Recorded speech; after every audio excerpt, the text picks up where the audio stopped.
doesn't want to play. Come on, play. God damn it. What the hell's going on with that? Audience, give me a second. Hold on.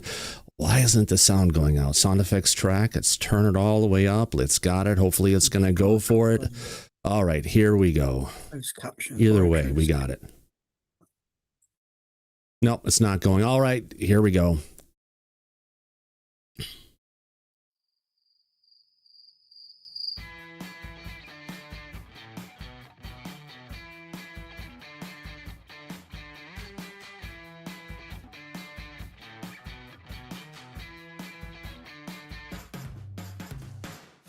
Good morning, good evening, or good afternoon, depending on where and when you're watching this message. I'm Thomas Festa, my friends, and this is Disclosure Tonight. Happy Saturday, July 4th, 2026. The United States is 250 years old, and what a better way to go ahead and celebrate the birthday of our nation than to go ahead and talk about UFOs, which we're the only country in the world bringing out the truth, baby. That's right. Let's go ahead and see who the heck we have out there in the chat. And I'll figure out why my music isn't working in a second. On that note, let's go ahead and find someone to get to participants and welcome everybody. And we've got Andrew Davies, April's out there along with Aussie. Brian Pemble's in the chat along with Brains. We got Cindy Fieldholler and Eliza Teal. Elvis Roten's out there in the chat along with Evan. This is a live show, folks. We got to welcome everybody in. Evan B's out there along with Geraldine DeRazio. J-Cat Meow, good to see you, Kiwi DJ. Liberty, Lisa Trusty, along with Lodius and Peggy and Steve, all the way from the great state of Florida down in Miami. Say hi to Crockett and Tubbs for us as well. We got to welcome in Psychosomatic, Rainbow, Kim, Sam's out there along with Schmuck from the UK.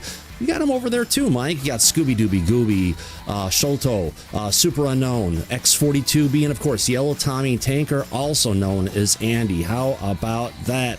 Let me jump into the studio, and I've got an idea of how I can fix. Oh, why are my... No, I don't want to delete it. I want to create a new set. I had some sound effects I was going to play today. Some things to go ahead and celebrate for the 4th of July. I tried to get them there before everything started, but did it happen? No. So let me go ahead and just throw them into my sound effects board. Happy 4th of July, everybody. Where is it at? Calls, assembly. I want that. And then I want the grandiose. Give me a sec. You got to have music for the 4th of July, I tell you. Where in the fuck did that one go? There we go. And this one goes here. All right, start it off.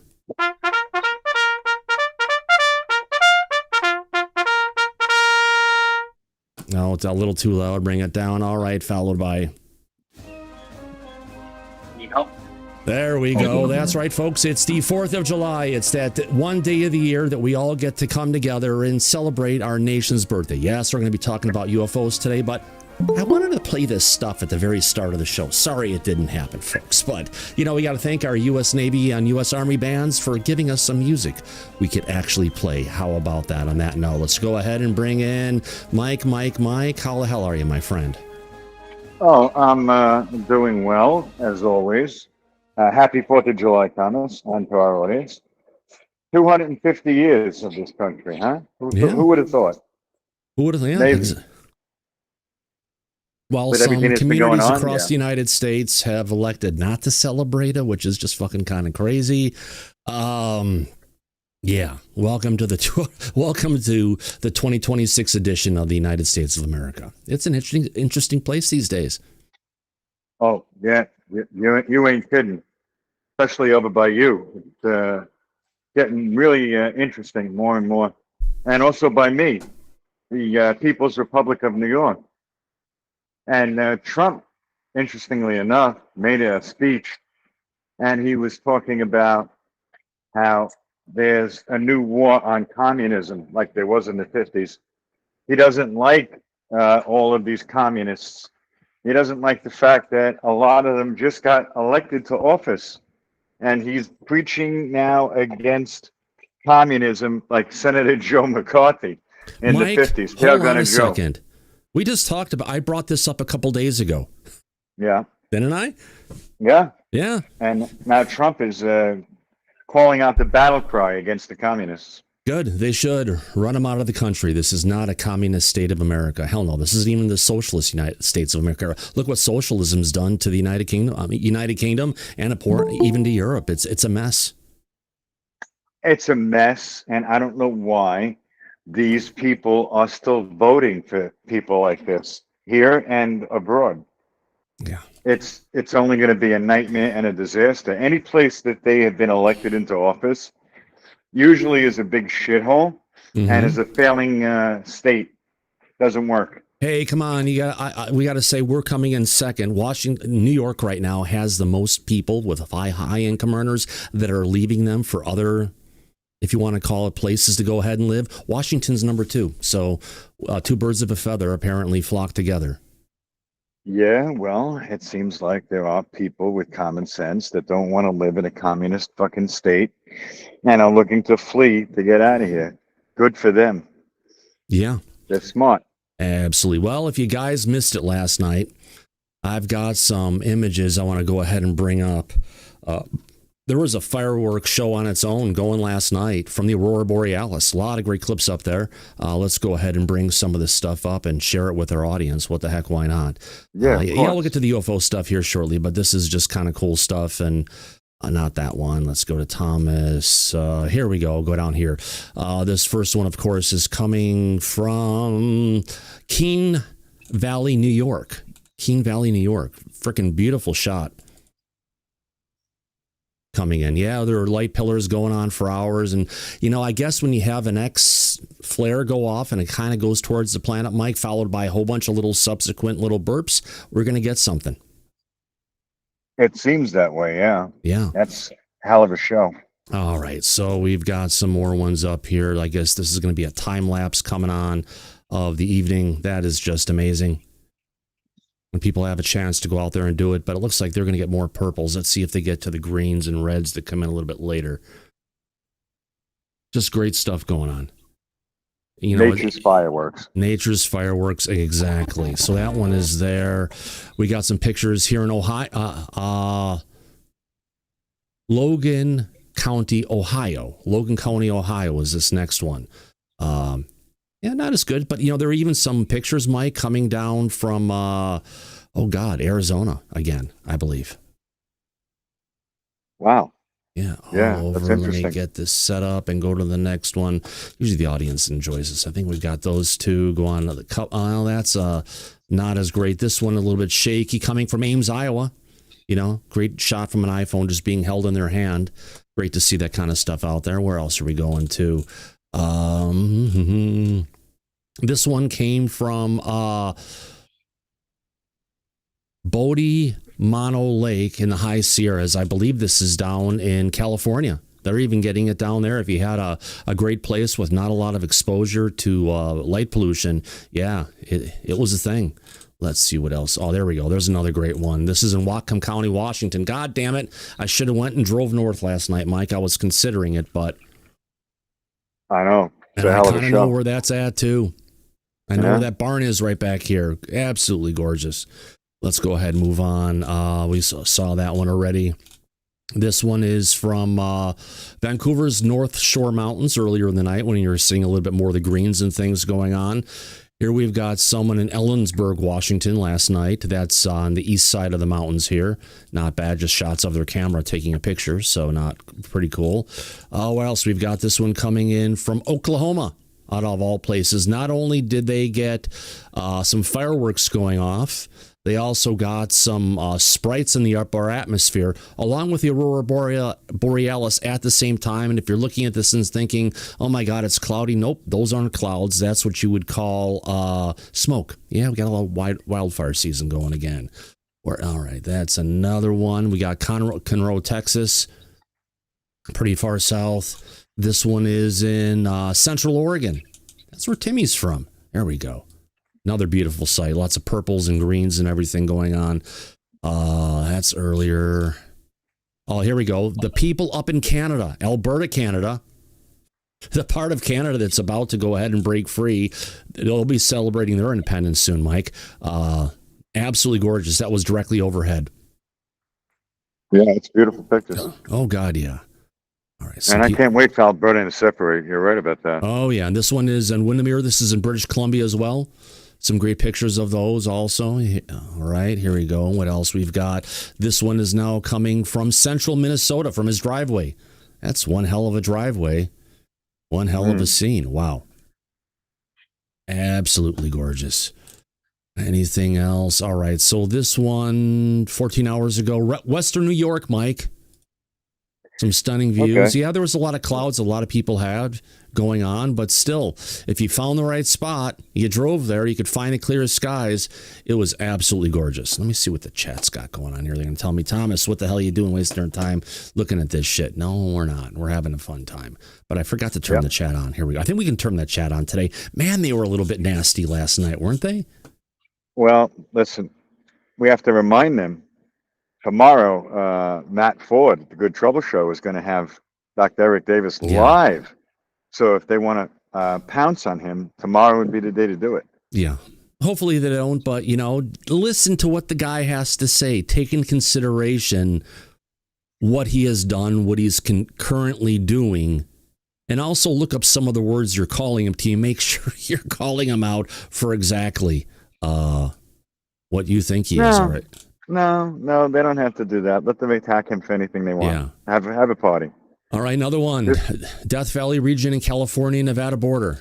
God, it went really far south last night. Nice. I should have stayed up late and driven north, but absolutely gorgeous. Here we go. Let's move on. Anything else? Yeah. I've got some great people that I follow to find all these great things. Where's this one at really quick? Northern California. Again, we saw one earlier. It's a repeat thing. Mike, this kind of shows you if there's ever a UFO event, there's going to be people out there with cameras taking pictures of it everywhere. So when we see those UFO events, a landing event, different stuff, and there's only one person who actually has some photographs if they have it. Yeah. It's not going to be the people shooting the aurora. It's not going to be real. What else we got? All right. So this one is even in Arizona last night. You can see this is a 360 sky cam. And to the north, they had a bunch of purples up in the sky. Nice. Even Arizona was getting it. And Sedona, for that matter. No UFOs, folks. Just that. That's earlier in the night. Yeah. These things are called light pillars. Absolutely beautiful when you see it. Maine last night was blocked. North Dakota was blocked for a long period of time. A lot of places in Minnesota were also blocked. This one's in Oklahoma. A little bit of stuff off in the distance. They needed to wait a little bit longer. Some more pillars going on. All right, that's where we're at. Now, there is more activity going on in the sun. There may be more, if you want to call it, Mike, Aurora Borealis going on tonight. So everyone keep your eyes on solarham.net, I believe, solarham.net, or Aurorasaurus, Aurorasaurus. I think that's close enough. Yeah, great stuff out there. There is. Those are really amazing pictures. Now getting back to the world of UFOs. Where have we gone this last week? What's been going on? So if I go to not that one, let's go video Thomas guest. All right, let's not be in chat. I want to get to bookmarks. On mobile, they call it history now. No more bookmarks. Really? Yeah. No, it should be bookmarks. That's what we all know. Of course, we've got David Grosh. Happy 4th of July, everyone. You know what? Let's go back in time and go forward with it and stuff. Screw it. Let's just do it like usually. We'll go back in time for what's going on. Okay, we've got the Aurora Borealis taken care of. We saw that one. All right, so we played the interview earlier this week of Avi Loeb, right? Yes, we did. And he was there with Hal Puthoff, and a lot of people, again, last night did not like either of these folks. They should like Hal, not Avi for that matter. But this isn't the first time we've heard Avi talking about that we have to forget the sins of the past to be able to get to the future. Gotta try and figure out who the fuck is giving him this info. But right. Let's listen in. Here we go. Actually, make him a little bit larger. Yes, and I burned my thumb, folks. First time doing it on the smoker in way too many years. So, yeah, I'm kind of one-handed here. So, all right, let's get to it. Let's play it. All right, here we go. Instead of building distrust, and saying the other side is trying to hide things, I feel from speaking to them that they're really baffled, that they don't understand what these things are. I'm not sure that they actually have the answers either. Not a fan of history. Better to just put the past behind us. Rather than obsessing with the past and trying to blame bureaucrats for being gatekeepers. Instead, what I see is a lot of people grudgy about the past and worrying about... We can't hear it back here, Thomas. Let's celebrate the moment. Oh, shit. Sorry about that. I'm on Chrome. God damn it, audience. Sorry, I'm in the wrong browser. Yes, I'm not feeling right today, so let me go ahead and get the right browser up. Where the fuck is it? Goonie Google. There we go. The audience gets to hear it a second time. Sorry, audience. I'm getting things together here. Okay. This is a good compilation clip. I didn't realize until just hearing it now. Okay. You guys want to see the burn on my finger? Really quick. I'll show it to you. Hold on. Intro Zoom Thomas. There we go. Come on. There we go. It's kind of a shape of a C, and that is not from being abducted. Just saying. Yeah. Nope. That's just grabbing something way too hot and getting a mark for it. 200 degrees isn't too hot. Yes, 200 degrees is too hot. So here we go. Let's play Avi Loeb. Here we go. Instead of building distrust and saying the other side is trying to hide things, I feel from speaking to them that they're really baffled, that they don't understand what these things are. I'm not sure that they actually have the answers either. Not a fan of history. Better to just put the past behind us. Rather than obsessing with the past and trying to blame bureaucrats for being gatekeepers. Instead, what I see is a lot of people grudgy about the past and worrying about... Yeah. Instead of that, let's celebrate the moment and move forward in a more ambitious way. Absolutely. Yeah. Tap this moment. Yes, we should celebrate. I always believe the future can be better. I think the future can be better than the past. You believe that the future will be better. You can make it better.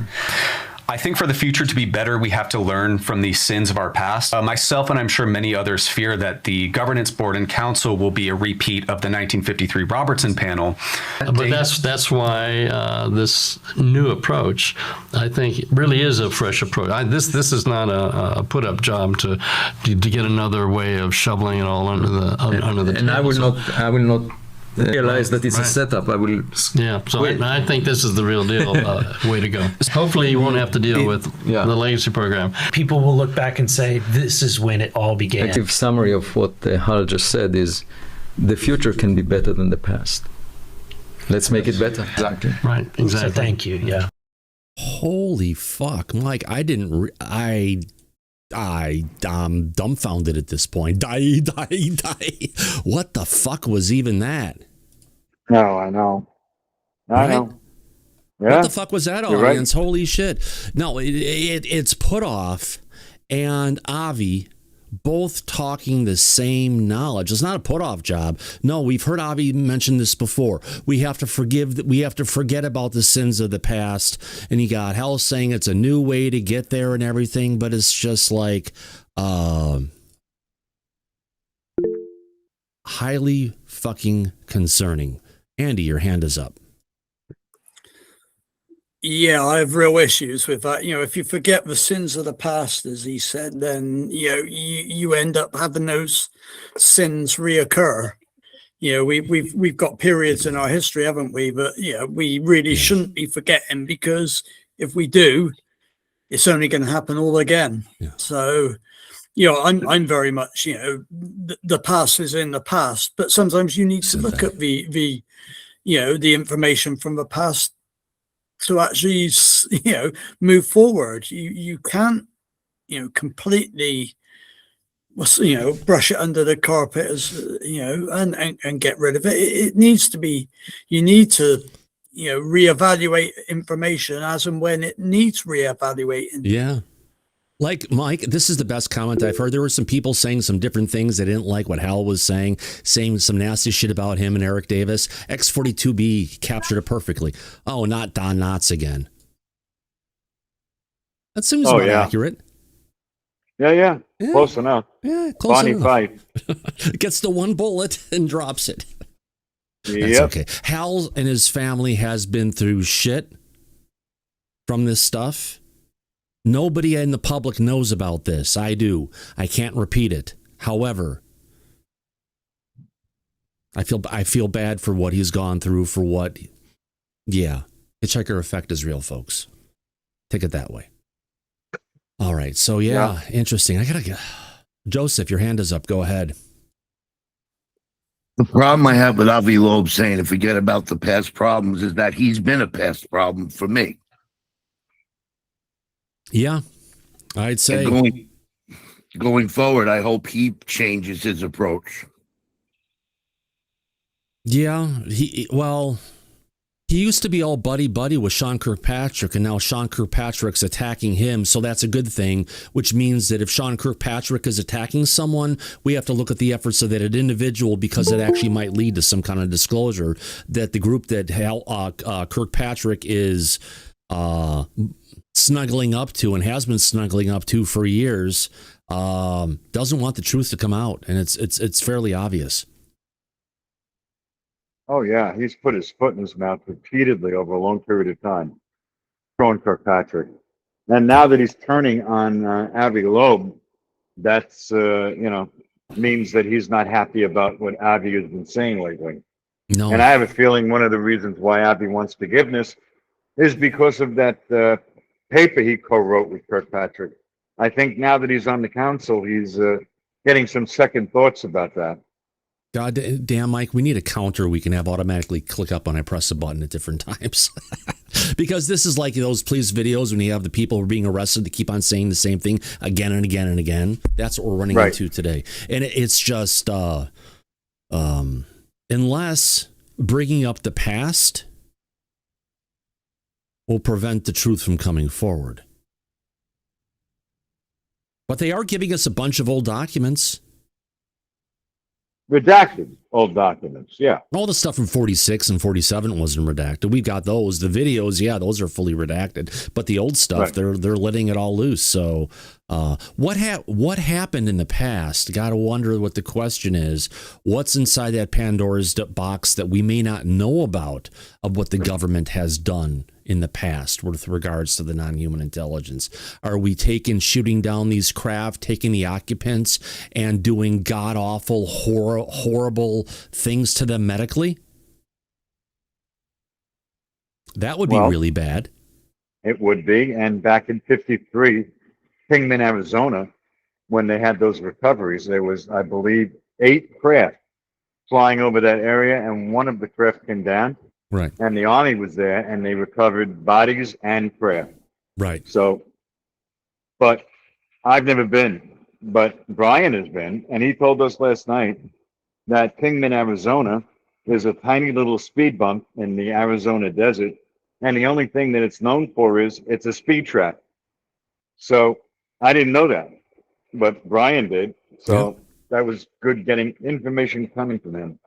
Definitely. Let me play this again really quick. Listen to it. I need to get ice for my finger because it's starting to tell me I need ice. Here we go. Oh yeah. Go ahead. Put it on. Go get the ice. I will. Oh, wait a minute. I've got ice. My Red Bull vodka. It's got ice in it. I'm set. Here we go. But I did want to play it again just for the shits and giggles because it's just crazy. Instead of building distrust and saying the other side is trying to hide things. Well, no. We're not building distrust. We have distrust, right? Because they have been hiding things and lying to us for 80 fucking years plus. Right. That's right. They haven't told us the truth on any of it. Yep. A little bit sorry about that, Mike. So let's see what Avi says. No, I'm sorry. Things. Not a problem. I feel from speaking to them that they're really baffled. That they don't understand what these things are. They're baffled. They don't understand what these things are. I think Avi isn't talking to the right people, Mike. They're not bringing him to the right people who have been the analysts on this, dealing with research going back 80 years, and to say they don't know what this is. But haven't we heard many times coming from Annapolena Luna? Oh, yeah, the information we're seeing, they're interdimensional. So why isn't that information getting across to Avi? because basically, what was it? Annapolena Luna said, anything we've seen or been told in a skiff is fair game for us to talk about. So why isn't that information getting to our science council? Because in a skiff, that information is usually classified, and then they have to sign an NDA not to speak about it publicly. Everybody on the council, they don't have classification. They're not cleared. So I don't think they're going to hear any of that, to be honest with you. Probably not. Andy, go ahead. Yeah, do you think one of the reasons we're not getting all of this release is because of the blood on the hands of actors in your country?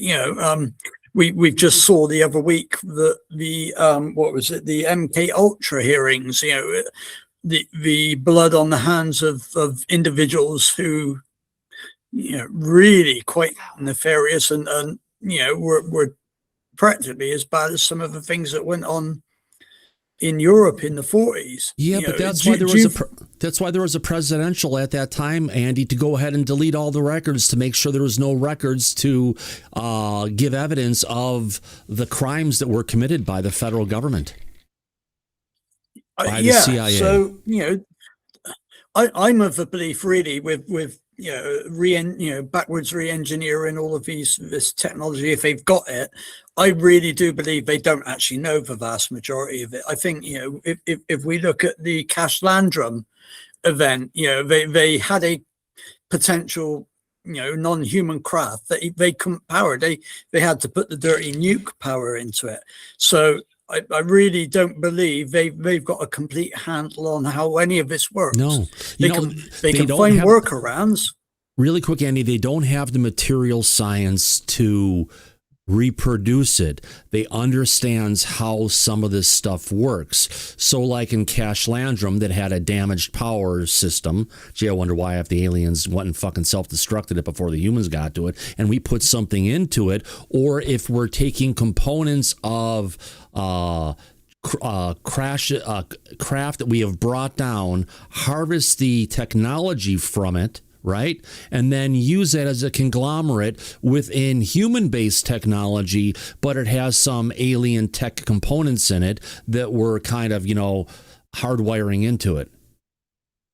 Yeah, I really believe they don't want to say, sorry, folks, yes, we've got this, but we don't know how it works. And also, by the way, we've actually done some really quite unpalatable things to either acquire it or, with occupants. No. Yeah, it's looking really quite, some of the thoughts and feelings in the past of these people, they may well have been feeling they were patriotic, but, there's patriotic and there's patriotic.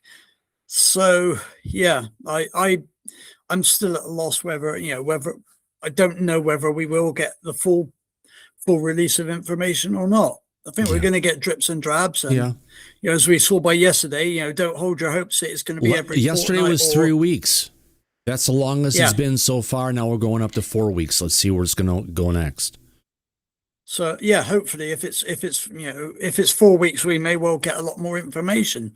We might not get any. We built our hopes up. We built our hopes up, after the first drop. The second one came a fortnight after. Then we had a 3-week break, and we were considering, it's going to be on the 3rd week again. Well, that's not happened, and all of your politicians are now on hiatus, and obviously you've got your big celebrations today. So I'm not holding my breath for any more drops at the moment. I'll like them when they come. I got you, there's my more friend. to them. Give me a second here. I need to go ahead and somehow I lost my dashboard again. All right, there we go. So I've got that one there close enough. Let's get to it. Hold on. I want to give me one more thing here to pop out the chat. I've got that popped out. I need to go to live chat, move this around. And then I have to go to this one that I've got duplicates of and shut it down. Here we go. Sorry, folks, we got this. Let's go ahead and play the rest of this clip, Andy, and react to it a bit more. Not sure that they actually have the answers either. Not a fan of his. Hold on. Don't understand what these things are. I'm not sure that they actually have the answers either. Not a That's a little bit slurry, saying he's not sure if they have the answers either. Fan of history. Better to just put the past behind us. Other than Put the past behind us again. Hell. Well, he is 80 years old. But is this how he's always thought? I don't know. Is someone 90. He's 90. Yeah, 90. He ain't no spring chicken. He's 10 years older than Oh, Trump. fuck no. Yeah. Yeah. But you know what? He still is with it. He's not going through full-blown Alzheimer's or dementia. And he's holding his own. So good for him. Yep, exactly. Here we go. and obsessing with the past and trying to blame bureaucrats. Well, fuck yeah, it's bureaucrats, it's people in the deep state. We need to go ahead, expose every fucking one of them. And Avi, if you were one of those people who was a bureaucrat, who was in there, not part of the government, but a paid shill for the government, let's bring the truth out, flat out. For being gatekeeper. Instead, what I see is a lot of people grudgy about the past and worrying about. Yeah. Instead of that, let's celebrate the moment and move forward.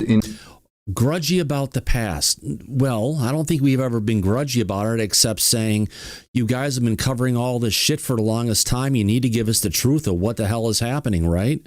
That's not being grudgy. We're just, you can't go ahead and just go into it blind and say, forgive me, Father, I have sinned. For the last 80 years, I've done all this fucking horrible shit. Please forgive me. You come out of it, and no one's ever going to talk about that shit that went there.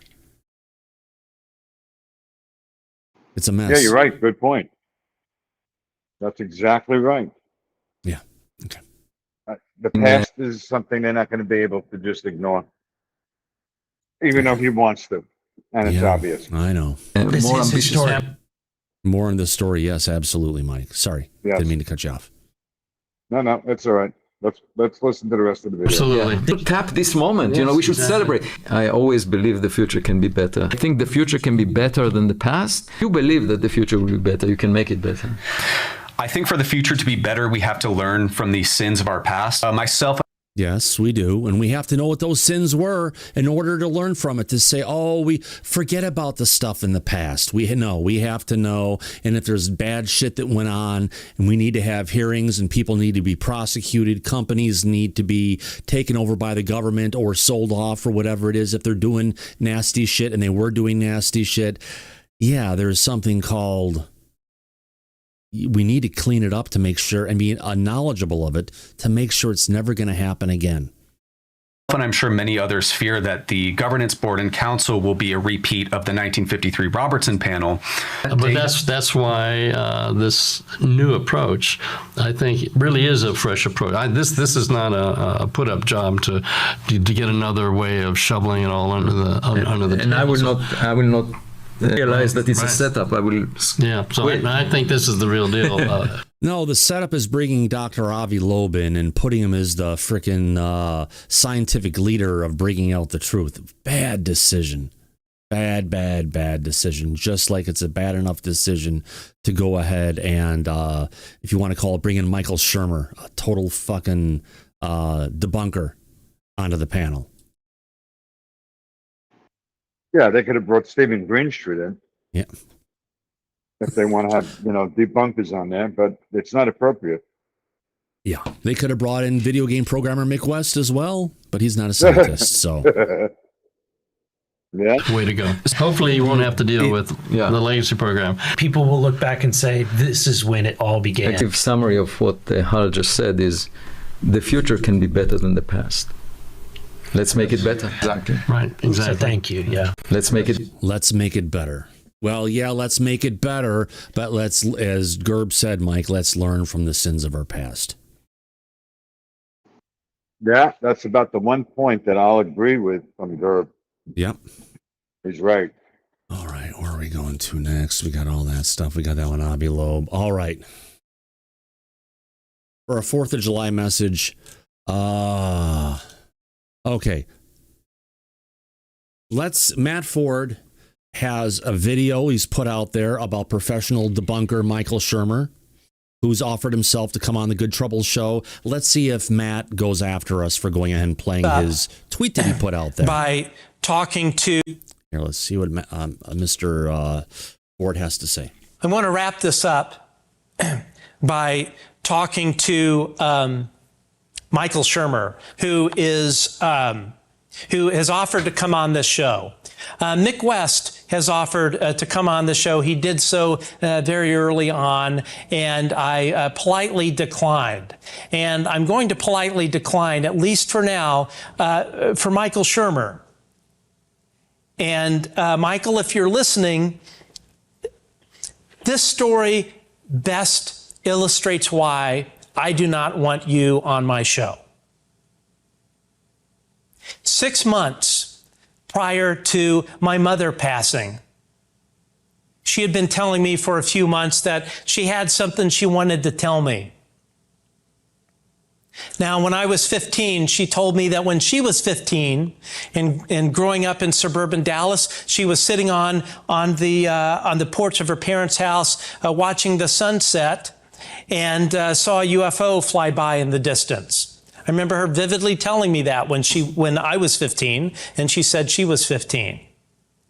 So Michael, 6 months before she passed away, which was April 2nd of this year, she said, I have something I want to tell you. And to be honest, I thought it was bad health news. She had been ill for quite some time. And I wouldn't be doing this show if it weren't for her. And she said to me, after some missed meetings of where I was trying to go back to Dallas to see her, she said, well, there's something that I've been wanting to tell you. And I only told your dad about this 2 weeks ago. So you're the only person to hear this. And it went like this. She said, you remember when I told you the story of when I was 15 and I saw this UFO fly by in the distance? And I said, yeah, Mom, I remember that. And she said, I didn't tell you everything. And I said, okay. And she said, this thing wasn't in the distance. It was 50 feet or so away from me, and it was right above my neighbor's house across the street. And I sat there in silence. And she said she was sitting there watching the sunset. And she said it was like a magic trick. This 40-foot long gray cylinder materialized on the other side of the street, right above the neighbor's house. And this gray cylinder had a long rectangular window in it. And in the window, she said there were 10 beings. She wasn't into UFOs, didn't have a UFO book, didn't watch any UFO. Mike, the long cylinder with the rectangular window and you can see the occupants of the craft? The beings, yeah. That exactly lines up with the with the incidents that Ted Rowe, who's the head of NARCAP, a research institution for going ahead and figuring out what's going on. And same description of that kind of craft. Interesting to hear repeated, but not sure if Matt has heard that before, but it kind of aligns. Okay. It's a good story so far. Yeah. UFO shows. And she said in the middle of these beings was a pilot. And she said the pilot was in the middle. And I said, well, what was the pilot doing? And she thought for a second and she said, well, he was studying me. And I said, well, what were the other ones doing? And she said they were behind two benches, just sitting there. But the pilot, who she said was taller, was looking right at me. And I asked her, I said, were you afraid? And she thought for a second. And she said, no, actually, I wasn't. And I said, well, Mom, what did you think they were doing there? And she said, I think they were there to see what was going on. She said, this pilot was studying me. And I said, well, what did the pilot look like? And she said, the pilot had a moon face. And I said, what do you mean by moon face? And she said, well, you know, kind of round. And I asked her, well, what did the eyes look like? And she thought for a second and she said, well, I think they were pretty normal. And I asked her, the kind of usual stuff. Did you have any missing time or anything like that? And she thought, and she said no. And I asked her, did this thing fly off or what did it do? And she said, no, it just kind of vanished the same way it appeared. So Michael Shermer, a couple months later, I go home back to Dallas and I set my cell phone up on the dining room table, and my mom rolls up to the table in her wheelchair, and I ask her to recount that story. Well, I'm recording this on my cell phone, and she tells me exactly the same exact story. And then I bring up on my laptop these two black and white line drawings that kind of look like a police lineup. And one is like a collection of different reported UAP aircraft. And then the other one is a bunch of different NHI beings, or whatever you want to call these things. And I put these up on my laptop, and I first put up the lineup of all the different craft. And I said, Mom, what did it look like? And she put her finger out and started going across the screen, and it took her about a minute. And she finally said, that's the one. That's pretty much what it looked like.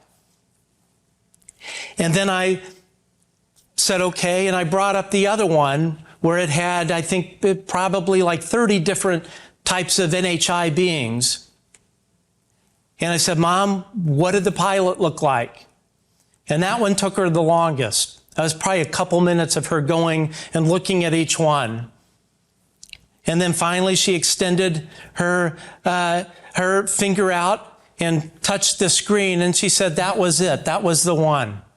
I can tell by his eyes.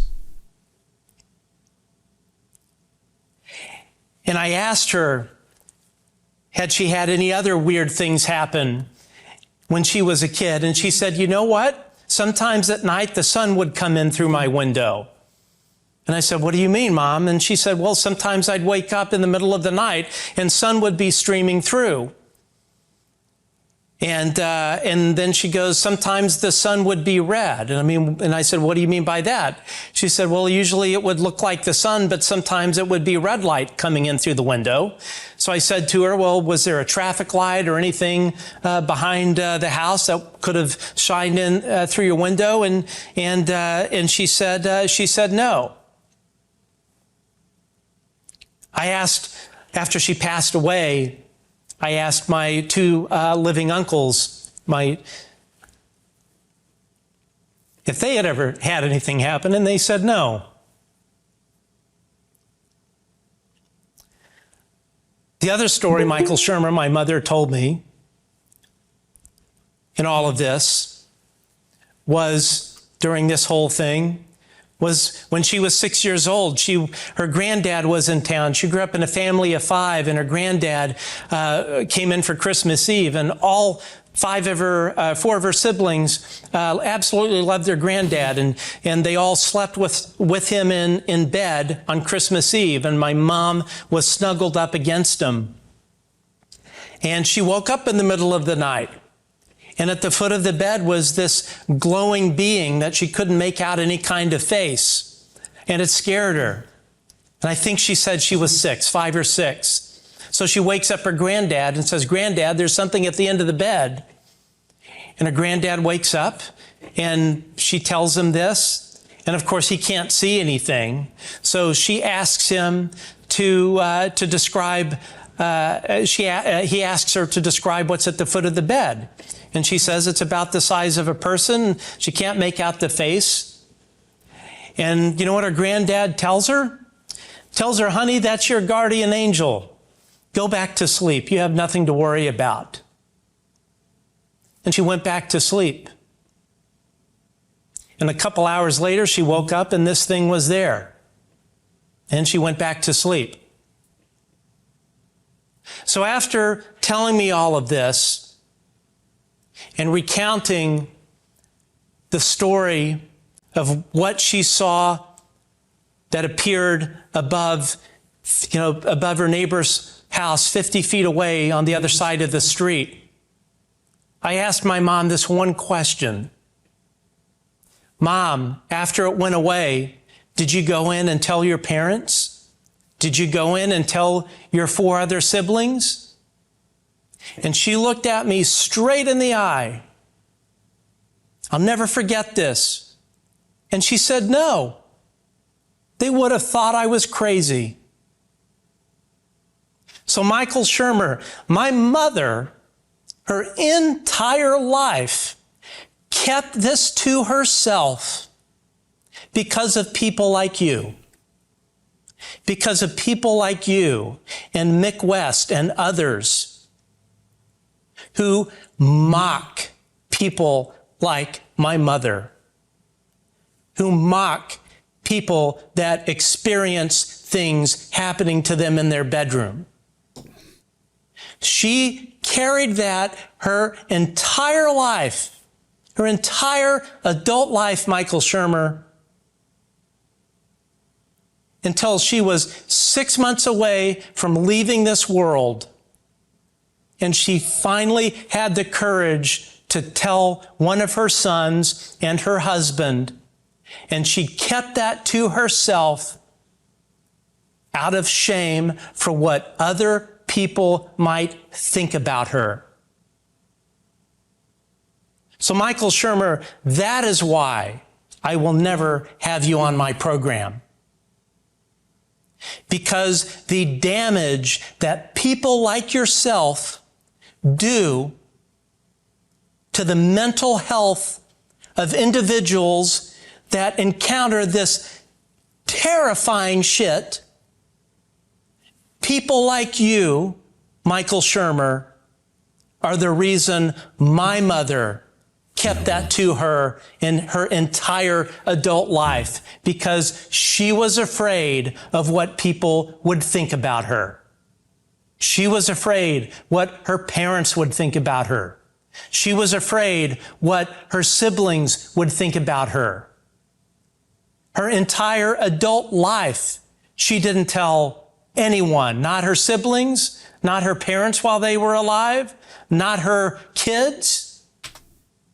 Why? Because of the stigma that people like you, Michael Shermer, propagate and profit from. That is why I will not have you on my show. That is why you do not deserve a seat at the table with Dr. Avi Loeb and others. Fucking Avi Loeb doesn't even deserve a fucking seat at the table. Now, everyone heard, Mike, Matt's voice getting shaky, because this means a fucking lot to him for what his mom went through and everything else, and the story was there and the whole bit, right? Right. Really quick, his shakiness in his voice was the same shakiness that I had last week when someone came in the back and they showed a video with an AI slop video put together to go ahead and talk about a person being abducted and turning it like into this fairy tale. They keep on taking me away. Why did they choose me? It's so wonderful. It's so great. With the terrors and the fucking shit that we go through, it just literally, I haven't had my mind go like that in a very long time. But when you go through something, and I said, why are you doing this? Why are you making it sound so grand and so wonderful? You're basically going ahead and taking something that's tantamount to kidnapping and rape and other things that are going on, and you're like celebrating it like it's something wonderful and wondrous when it's not, ever. Right. No, that's right. Dr. Eric Davis was making points like that the other day on the interview. They're not our friends. They're not here to help us. No, they're not. They're hostile. They're not benevolent. They are the alpha, and we are their prey. Yeah. So what do you think was going on when she was describing to Matt Ford? Yeah. That there was about 30 of them on board. Yeah. And one in the middle who was like the guide, and they just materialized and they were watching her. and then they pop down. You know, It's Ted almost Rowe like had a, got like this a when zoo. Ted Rowe was driving down on a road in San Francisco on a highway, and out of nowhere, this fucking cylinder comes in towards him, basically coming to the side, orientating, and he's like driving 60 miles an hour or whatever it is. This is the craft. It's right there in front. They see what's going on, and the stuff happens, and then, a short amount of time later, a huge amount of distance and time, they were basically, like, if you want to call it, not teleported, but they were moving on but not moving on. Everyone in that car lost time. And they were at a different place from when they first encountered the craft. So when you encounter these craft, stuff goes on. It's something that, well, you can't control. Once they bring you into their domain of the closeness to it, we're just like fucking zombies, and they will do whatever they want, and we will go along with them willingly until the pain gets so great and so terrible that you break through, but then they put you back in it again. Andy. Yeah, I wanted to comment, but I thought I'd let it go while he was talking. Matt Ford isn't known here in the UK. Well, I certainly don't know him. He's not known in a lot of places, actually. Right, but I take it in America he holds quite a large audience. Kind of on it for a YouTube channel. Yeah, he's got a decent audience, but he's not up there like Jesse Michaels and everybody else who's out there. He's got a full-time job, and this is something he does in his spare time. But I want to highly commend him for bringing this very, very personal, I use the word story, and I don't want to denigrate it by using that word, but, I highly commend him for actually speaking about this. And, it's very personal to him. It probably wasn't very easy for him to say. I talk about this subject to anybody. You've only got to look how I look. He lost his mom shortly thereafter, so he's still having a hard time with the passing of his mom, and I get that. Yeah, but you look at me. I'll talk about this subject to anybody. I don't give a shit what people think of me anyway. You've only got to take a look at me. I don't care about people's opinions. Yep. But for somebody in his position to actually bring something so personal forward, and I completely agree with him that these people, we shouldn't be counting some, these Mick Wests and all of these people. All they do is completely, it's all rubbish. You're all mad. You're all tinfoil hat wearing. Well, Shimmer loonies. wants to go ahead and look at the phenomena from a point of constraint within the known physics we have in our current civilization on this planet. And that's just a huge mistake, because if you try to constrain the view of what we understand with the limited knowledge we have compared to a much highly advanced non-human intelligence that's there, we're going to come up with stuff and say, oh God, it's not real, it's not possible, this kind of shit can't be going on, look at all these different laws of physics, this would be violating it, you can't do it. But that's something Avi Loeb has done in the past many times, and I can see why Avi is bringing him in, because it's that same bullshit approach to it, saying humans are the best, humans know everything, and if there's something that humans don't know, it isn't fucking possible. Yeah, coming from somebody who's got barely any education, left school. Oh, you have enough. Don't need to talk yourself down, Andy. But the thing is, all of the laws of physics and everything, they apply to this planet. Right. There's no saying that they actually apply to another planet that's got a completely different makeup.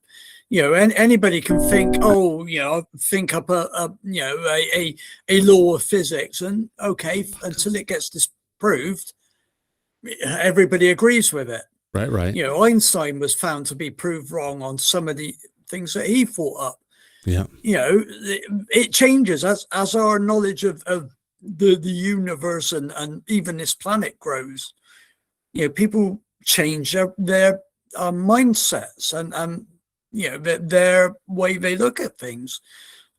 Yeah, I'm open myself to thinking about anything, because if you disprove it, completely, then it's a disservice to everything. Well, oh gosh, yeah, it's one of those things. You look at so many different ways you can look at it, Andy, and it's just, I guess the people who want to constrain the view, they don't want to understand what's potentially going on. It's their limitation. But when we have them going ahead and getting in the way of humanity to understand what we're really dealing with, it's just a fucking problem. Yeah, and it astounds me that people they're the ones who seem to shout the loudest. That they cut through all of the noise. Yeah. So yeah. I mean, here we got another view of a video coming from the ISS. Oh, look, we have some ice crystals going ahead and doing a perfect round rotation around the space station. Clearly, it must be ice crystals. But we know it's not. NASA has tons of evidence, and they've been covering it up for the longest time. A lot of times when we see stuff that comes to the feeds, they will go ahead and cut it out.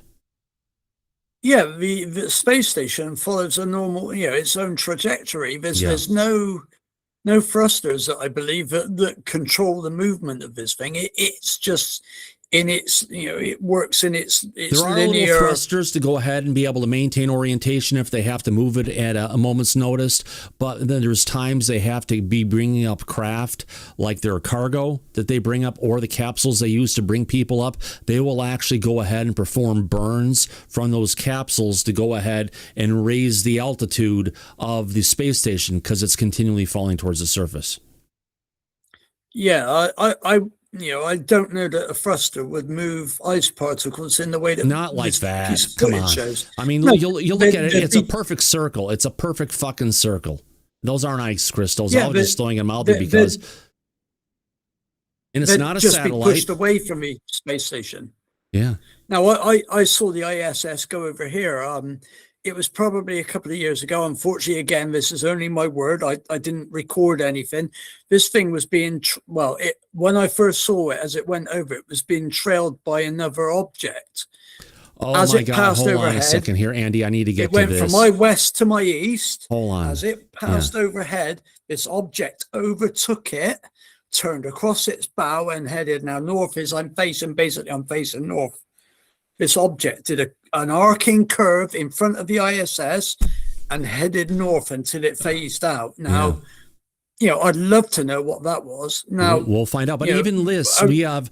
What about Professor Simon's video saying the Tic Tacs video was a con job to let adversaries know about new technology, and they use the UFO community to get the info out? No, I learned about the fucking Tic Tac, little schmuck, going back in December of 2024.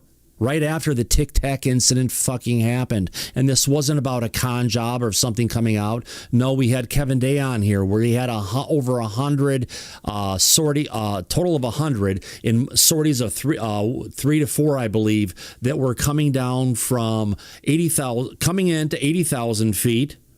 And then dropping down to 50 feet and then going towards a single location, Isle de Guadalupe, and going underwater. So, Professor Simon, who's not a professor, he's just a media individual. He's with a name TV like producer, Professor Simon. Yeah, he's a TV producer. Entertainer. He's an entertainer. Yeah, just because he looks like, Boris and Mad, professor, with his long hair and, hippie like look.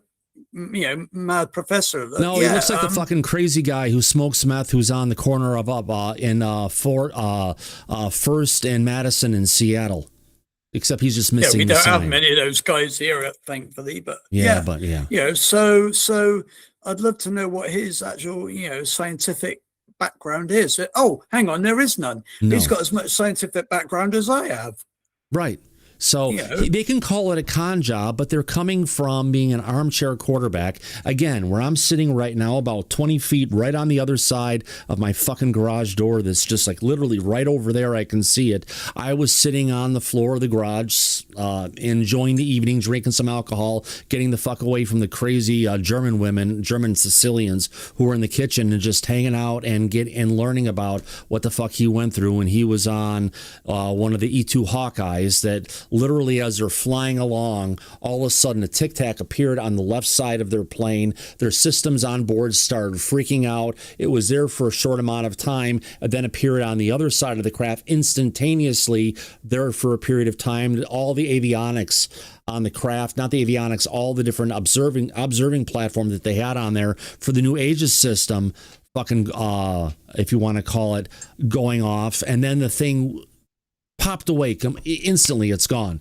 And then as soon as that happened, they got called back to go ahead and land. That's why when they were brought in, they pulled their hard drive cartridges, their data cartridges that were on the device. Guys had to go down into a heads down position to go ahead and allow them to go ahead and do it. And they were told if they come out of that, they will be shot.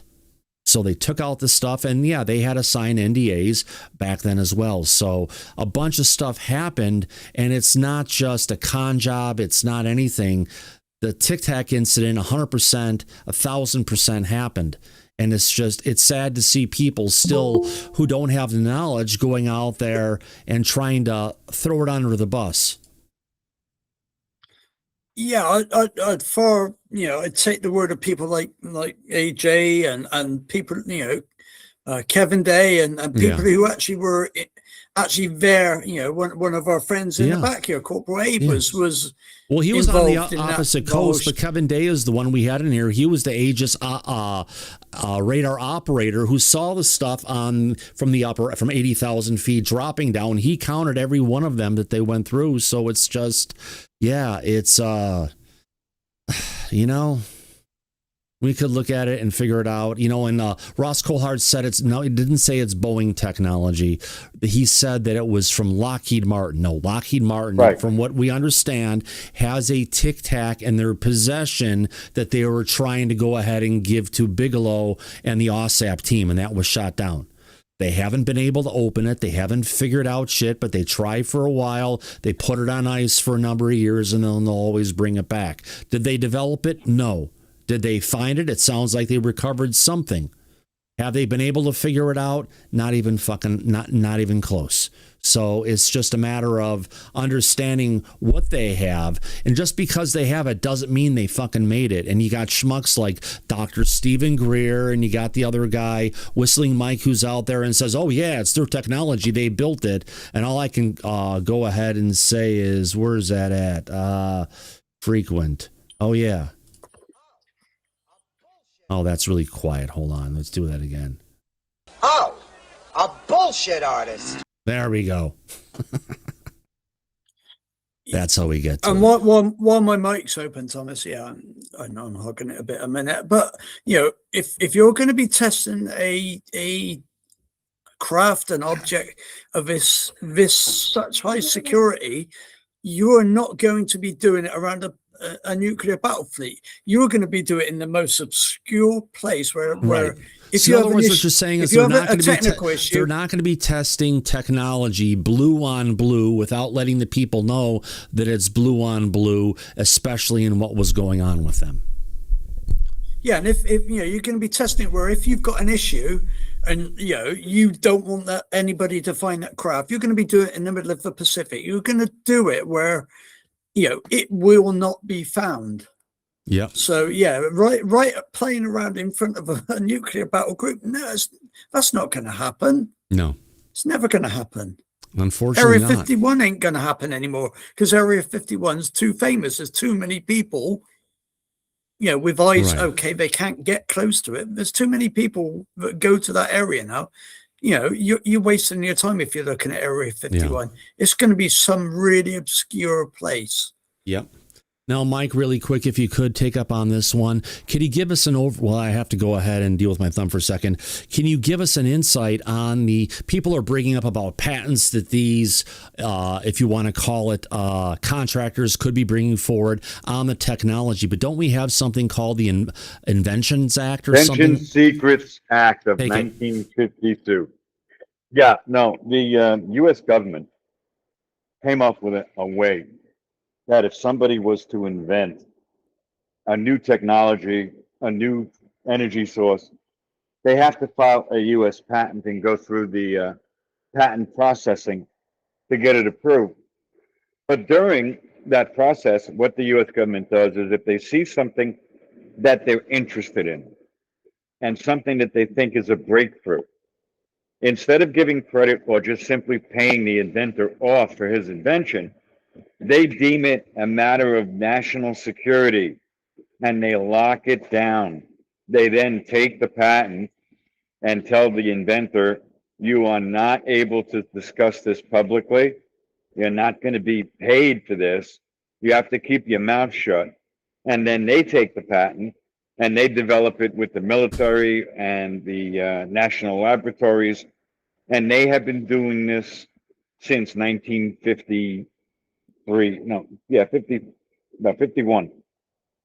They had been doing this a very long time, over half a century.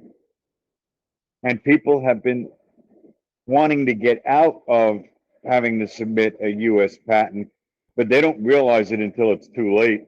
And then their patents are taken away from them, and it's never developed publicly.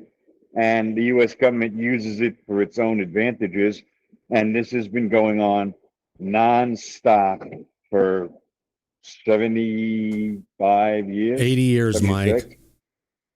Yeah, it's disgusting. And there are people who have tried to fight back against the government with this, and they lost. You can't beat the government. So this is one of the tricks that our national security government uses to take advantage of its own citizens. That should be unconstitutional, but it isn't. It's still in the law. And for the life of me, I don't know why. Yeah. It's a mess, isn't it? It is. It really is. Look, I know today is the 250th anniversary of our country. We should be celebrating that and be joyful, but there's so much dirt under the rug that's been buried and covered up for so long that it's hard to ignore all of that. It really is. Like Tim Burchett says, it's a cover-up. It really is. Everything that the government has been doing, everything, all the shit they've gotten away with so far. Mm-hmm. It just is something that I think the public is becoming more aware than we have decades before. I think people are getting more pissed off and frustrated about all of this. And I think at that point, there's going to be a showdown between the U.S. government and the public. I think they're not going to accept the bullshit anymore. And I think we're moving in that direction. I hope this administration keeps its promises and moves forward with disclosure and declassification. It's something that we should be getting, and we have waited a long time for it. So we'll see where this goes. Hopefully we get something next week, and hopefully Trump sticks with this. I think he is, but right now we're just at some kind of hiatus when we're not getting any communication about what the fuck is going on. Now, Mike, during this week, we had a bunch of polls I want to go ahead and bring up and just recap with the audience. We haven't done this before. On Thursday night, we asked the audience, will there be a UFO release tomorrow? 62% of our audience said yes. 38% no, but of course we didn't get one, which means now we're going to the longest time between drops. What else do we ask on the second? Is Rep Luna covering for the CIA? 50-50 split. There was no defined answer to say whether or not that does she really covering from the CIA? But honestly, folks, it sounds like it. You get to the next one. When do you think the next UAP drop will be? We have by this Friday, which was 43%. We had within 2 weeks, 36%. Later than 2 weeks, 13%, and never is 8%. So, Mike, it didn't happen this Friday, so it's going to be, maybe next week or beyond. I guess we're going to have to go ahead and see it. It's still in question right now. Well, it definitely is in question because we haven't gotten anything from the government yet. Nothing. Yep. We haven't gotten a damn thing, and everybody is been patiently waiting, and it keeps dragging on, and that's only building the frustration. It's not helping this subject for the public. Not at all. We also asked then, is Ross worried about information Lue may release that may be bad for Ross? A long one. But Okay. audience came back and says, yes, Ross is worried about information Lue may release. It might, basically going against the narrative that Ross has been sowing for a long period of time. He makes a lot of salacious statements from people that he's talked to. And those people know you, Lue. We heard that earlier this week, which is, okay, great. Let's bring those people out because you're saying with what's going on, it just seems really dirty right now. It does. And it's tabloid journalism, Thomas. Yeah. And I wish it wasn't. Back in the day, Ross did some actual good reporting early on after he was a lawyer. And it seems like he has fallen from grace because now he's hardcore into all this tabloid journalism. And it's really affecting the public's perception of what's really going on. Yeah. And it sucks. All right. Yeah, exactly. Hold on. So Kiwi in the front chat said, Mike, how do you know what's under my rug? Well, the simple answer is you've seen under one rug, you've seen them all. Not really a shock or a surprise. It's usually the same answer. That's how I know. Yeah. Next one. Who is slowing disclosure? Is it Lue or Lue's detractors? 70% of our audience came back and said, yeah, it's Lue's detractors who are slowing down disclosure, which makes sense. Oh, that's a bunch of things we got there. Next one we have, Ross says Lue Elizondo slows disclosure. Your take? Again, the answer comes out no. Right. Where am I at? The next one we have, moving beyond Starmer for our friends in the UK. I think this is last Saturday, potentially. Same old, a minimal change, a monumental change, and something hell's hope now, whatever that means. But yeah, Andy, I think you're the one who would have voted on this one, saying same old, same old. Usually. Unfortunately, I'll kick in. Unfortunately, I think it's going to be even worse. Oh. At least, because we don't vote for, you vote for your president. We don't vote for our prime minister. We vote for the party, and the party prime elects minister them. is pure. And the party elects him. Yeah, this person hasn't even been voted in by his party. He's got no mandate whatsoever from the British people. Yeah, I think it's going to be even worse, I'm afraid. Oh, I feel for you. I feel for everyone across the way. All right, so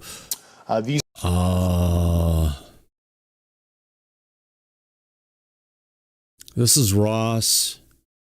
Oh, screw that one. Let's get past Ross. We got Luna and her announcement soon. This is Luna. We covered this one last night. Anna Pilina Luna is saying, hey, the actual post maybe.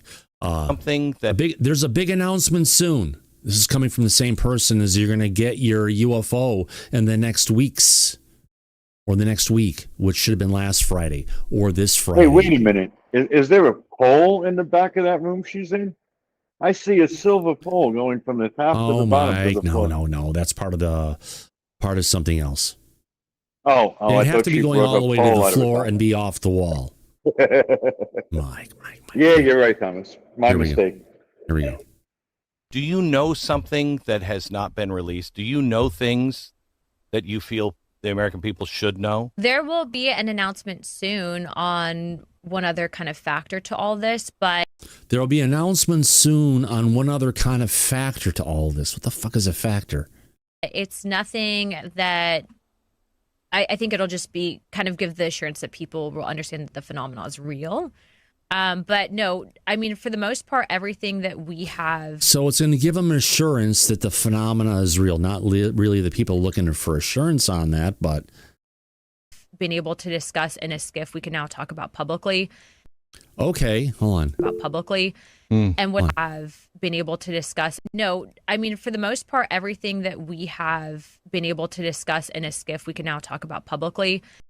But what about the stuff you've seen in a skiff that's out there that is so... How did Burchak call us again, Mike? Oh, he said it was a cover-up.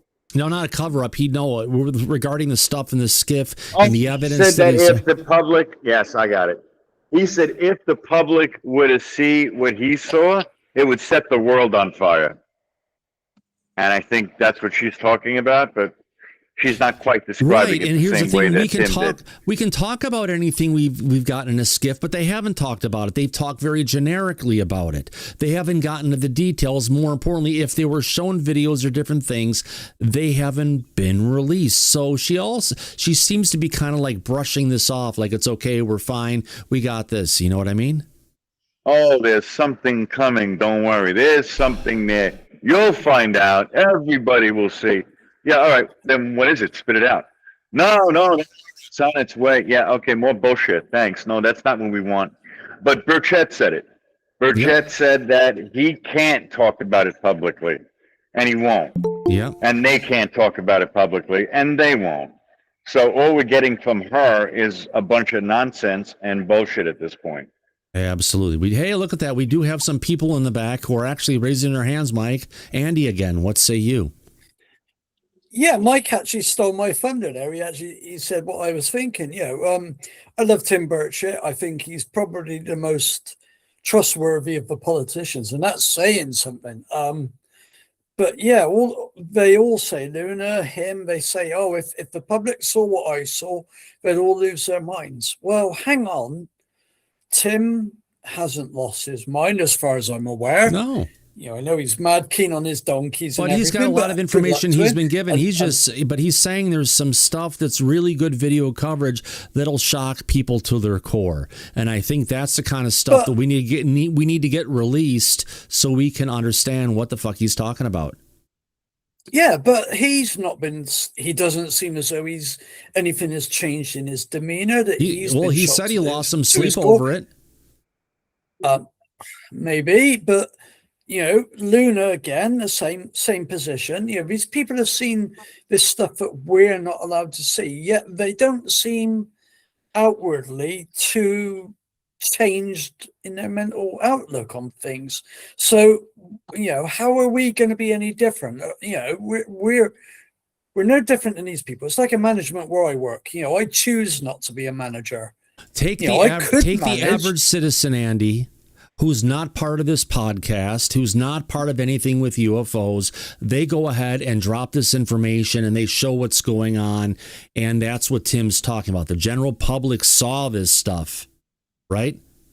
It freaked them out. But we've talked about this for how long have we been talking about this? And Mike and we've all got bills to pay. We've all got things. It's going to happen on a Friday. That we sold our souls for. Right. We are going to get on. Okay, it's happened. Oh, okay, all right. We still have to go to work. We still have to pay our bills. We still have to buy groceries, right? Oh. Yeah. So it's not going to change. Where the hell is that echo? No, it's coming from Tom Whitmore, I think. Oh yeah, Tom just came in. Yeah, if you come in, Tom, just shut off YouTube because there's a slight delay where it'll go ahead and you'll hear it popping in. On that note, Tom. But yeah, they're no different from us. They might got into a position of politics, but they're no different from your average person on the street. So except they've been exposed to a lot of stuff over time. The average person on the street hasn't seen one bit of the details or the evidence that they've seen so far. That's the big difference between the two. Yeah. People will move on. You're still going to have to go to work. You're still going to have to on Monday be back there and everything else. It'll be a shock to the system, but it's not going to be, oh God. Let's bring on Tom before I get to this next one. Tom Whitmore, what say you? Maybe not. Okay. He's not ready yet. All right. He's actually got his hand up. Oh, does he? Tom, your hand. No, he doesn't. Just Sweaty Nerd. Sweaty Nerd, go ahead. Hey, what's up, fellas? I'm like this. So she said that they can't release anything, but now that she or whoever else is going to release whatever they saw in the skiff, right?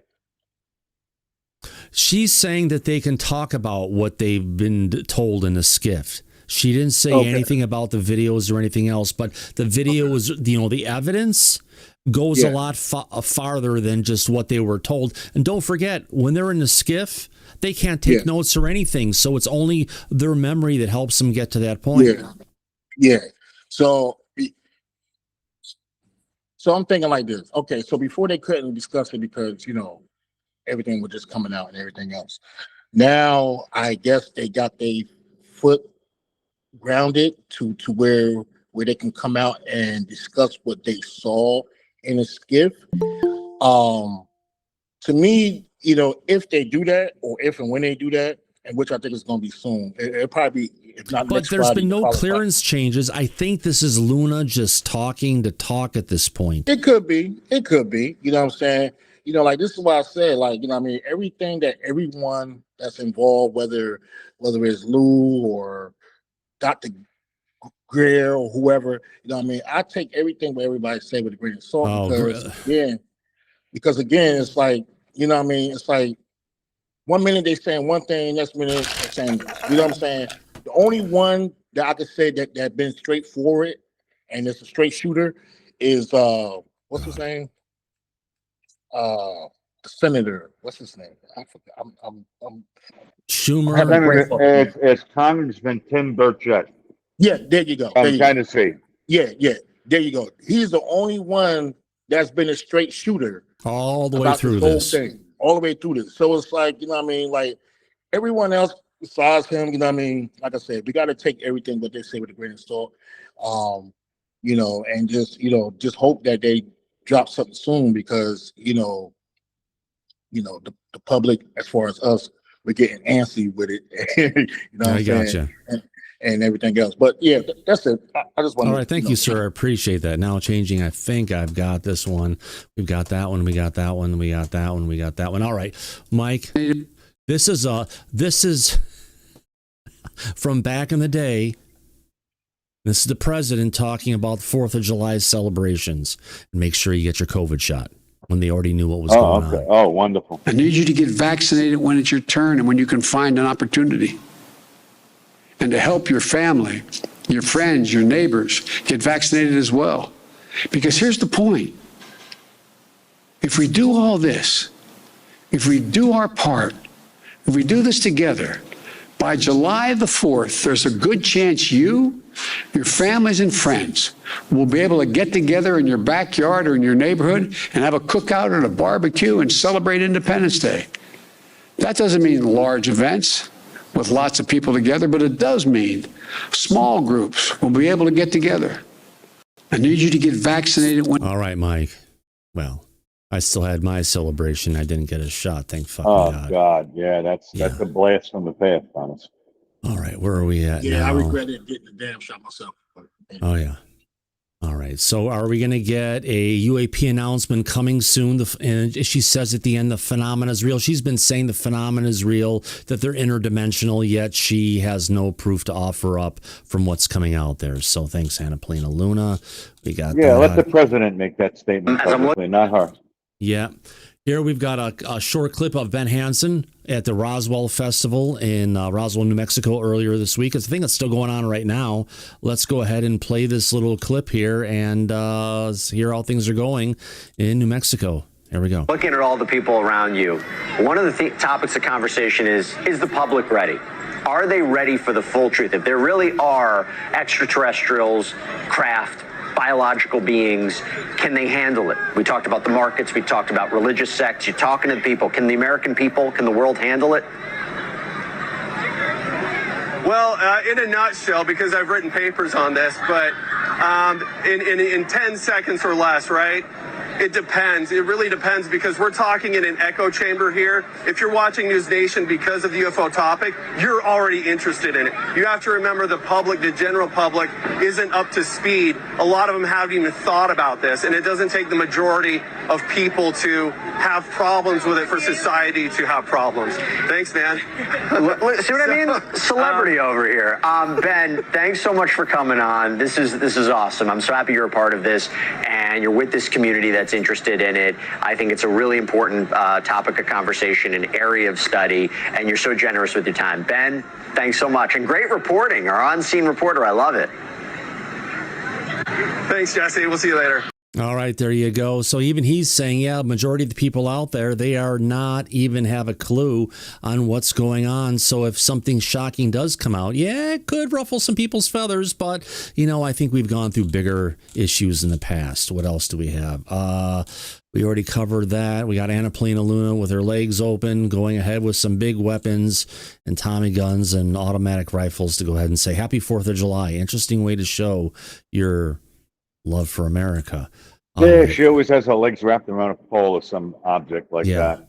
Meanwhile, there have been fireworks that were going on or set to happen, and they had them in Japan, they had them in France, and it's, a bunch of other countries besides America are celebrating our 250th anniversary. And the biggest thing, Mike, if you want to call it, celebration we're seeing outside the United States is actually in Japan. Wow. Yeah. And they're celebrating, I'm going to get this straight. They're celebrating our 250th anniversary. Yeah. After we drop some nuclear bombs on them. That's really interesting. Well, they look at us as an important partner for their future. They get it. They see the big thing. Yeah. Yeah. It's amazing. Yeah. Yeah, not bad. All right. Representative Lauren Boebert. Oh, she's a wild one, friends, saying, quote, there is something to do with portals in the UFO documentation we are seeing even in Congress. Oh, let's go ahead and drop our IQ by about 50 points, Mike, and see where she takes us. Oh, yeah. Absolutely. We need to get some Ave lube for her with the hand job that she likes to give out. And in today's world, that's really something. But even in these, even in some of the documentations that I'm seeing, there's a lot to do with even portals. And I'm interested in more information of that coming out as well. But even to be in a congressional hearing and have enough information to ask the question, is there breeding between these biological beings and humans? There's Mike, we talked about this last night. We've said it a bunch of times. If you want to see an alien hybrid, just go look in a fucking mirror and say hi or call your friend. There is no evidence. Right. They can find evidence of all these dinosaurs turning into birds and all these different, if you want to call it, cycles of life on the planet. We have all the different evidence for everything. Hell, they're even bringing back woolly mammoths or miniature woolly mammoths and dire wolves and all the different stuff. They're bringing it all back. But, Mike, we haven't found one cell of evidence that show that is the quote unquote missing link between primates and humans, probably because that happened in a lab. I just think it's interesting that Representative Boebert is focusing now on her portal and mating with aliens. That's where this discussion is going. Horn dogs from space. She can't get her fucking mind out of the gutter. Yeah. That's true. All right, get past that one. All right. Jim Semivan was hanging out and engaging the phenomenon. Hopefully he appreciates us covering his post that he put on X. Let's get access hold on. Congress. I want to get to this video. Here we go. His post where he says on X, Jim Semivan reveals what Congress cannot disclose about UFOs. Remember, Engaging the Phenomenon has a great channel on YouTube. It's worth checking it out if you like this section of the video. Let's go ahead and play what he has to say. Congress can get briefed on these programs, but there are a lot of programs, particularly waived, unacknowledged special access programs where maybe the Gang of Eight will know about it, but nobody else, or maybe one or two people on the Gang of Eight may know about it, and nobody else. That's at the discretion of the president and the National Security Council and or the particular agency that's doing it, because the topic may be so sensitive that they can't let that information out. So it's complicated. It's much, much more complicated than Congress is coming out and demanding something. There's a lot more to it than that. But again, let's go back to the dilemma, right? So what's Congress going to do? So let's say, for instance, Senator Rubio, gets called into an office and they sit him down and they say, well, okay, You want to know what's going on? I'll tell you what's going on. And they make them sign an agreement, you know. And by the way, a lot of these agreements, you know, Congress cannot, particularly if they come from the executive branch, Congress can't debate them. Congress can't do anything. I mean, they can't discuss them publicly or anything. But let's say they're given permission, and they're told, okay, what do you want to do? So they're told the story, right? As much as the story can be told. I mean, you know, the whole story. But the story is, you know, resoundingly incomplete, right? Because nobody knows, you know, the intentions, the capabilities, the complete story. Because the phenomenon or these NHI haven't really told us either. And so you get that, and they say, and here are the reasons for talking about it publicly, and here are the reasons for not talking about it publicly. What do you think you're going to do? Well, Senator Rubio might look at it and make the decision that we can't talk about it publicly. Or Senator Rubio can say, I think we ought to talk about it publicly, but it's not my place to talk about it. It would have to come from the president. And I think that's what's going to happen. It's going to be a legal battle somewhere down the road. I don't know whether or not the Supreme Court will get involved in it. But there are a lot of elements that aren't being discussed.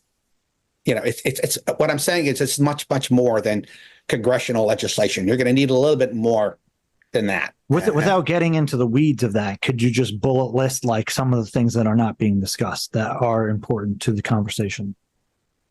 You don't have to explain why. You can just say this. Well, it's a conversation that's been going on now recently, you know, with the power of the presidency and, you know, where that lies, you know, what the president can do, what the president can't do. I remember, you know, back when President Trump first became president, he was at a news conference and he was talking about, you wouldn't believe the powers I have. And he kept going on about it and the powers I have, well, what I can do.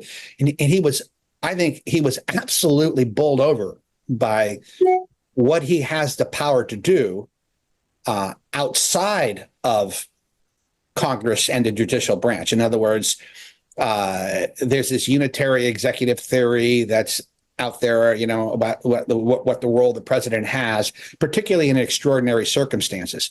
I don't think anything is more extraordinary and more potentially dangerous than the knowledge that there is a non-human intelligence or intelligences out there that have the capability to read your mind, come into your house, threaten the idea of sovereignty, free will. I mean, you know, you've had an experience, you know what that's like. And you don't even know, it's like me, you know, it's real. Yeah, I know. I believe it's real, but was it real? Don't know. We're in this sort of, right. Mike, I need to just butt in here for a second. I'm finally back. We're hearing where he's talking about the situation of, you know, the powers that the president has. The problem is the president has the power of the executive branch. He doesn't need two houses in Congress to come together and try and figure it out, where you need someone else's signature to go ahead and make it work. Right. You can do fucking executive orders. Not only that, there are so many different parts of the law that he has these powers. People want to call him a king for it, but the reality is, no, friends, this is what you have for an empirical society like, you know, the United States of America. It's who we are. We're a democracy, and the presidential, you know, office does have all the powers, really. Remember they said, you know, Biden had said, I can't fix the border without Congress. And what did Trump do in a matter of weeks? He fixed the border. Yeah, there's a lot of powers. And people, oh, you can't do that. You shouldn't do it. And you get a lot of judges going up against it. But this is the United States of America. We just have to realize, both sides have to realize the power that the president truly has. Well, the founders, and, you know, again, today's the 250th anniversary of this country. Our founding fathers created the Constitution, and they knew, being under King George V, that they didn't want to have a tyrant elected into office. That's why they put term limits in. But that being said, they still gave all of the powers that the elected president of the United States has within the Constitution is under Article 2. And Trump is right. If you read Article 2, it's amazing what the president can single-handedly do if he wants to at his discretion. And most people don't realize that. No. But he doesn't need Congress. He doesn't need the Senate. He doesn't need bicameral, bipartisan. He doesn't need shit from anybody. If he wants to impose a law or start a war or just change things, he can do it with the swipe of a pen. Right. And people don't want to admit that about him because they think he wants to be king. But no, he just wants to be president. Right. That's right. And he just wants to use his powers that have been given to him by the Constitution to the full the extent voters of who the put law. him into that office. It's just Exactly. Yeah. Now that's going to drive half the people in this country nuts, but it is the truth, like it or not. And both It's the sides reality do it. of it. Both sides do it. Oh, Yeah. well, look at what was Well- going on with the last administration. Yeah. Well, Fucking oil Doc pen. 57, 58 says Trump could end disclosure with one EO. Why would he want to end disclosure? He's the one who started it. He could go ahead and make it be more than it is. But honestly, Mike, it feels like due to the quote unquote sensitive nature of this shit, sometimes you have conversations, right?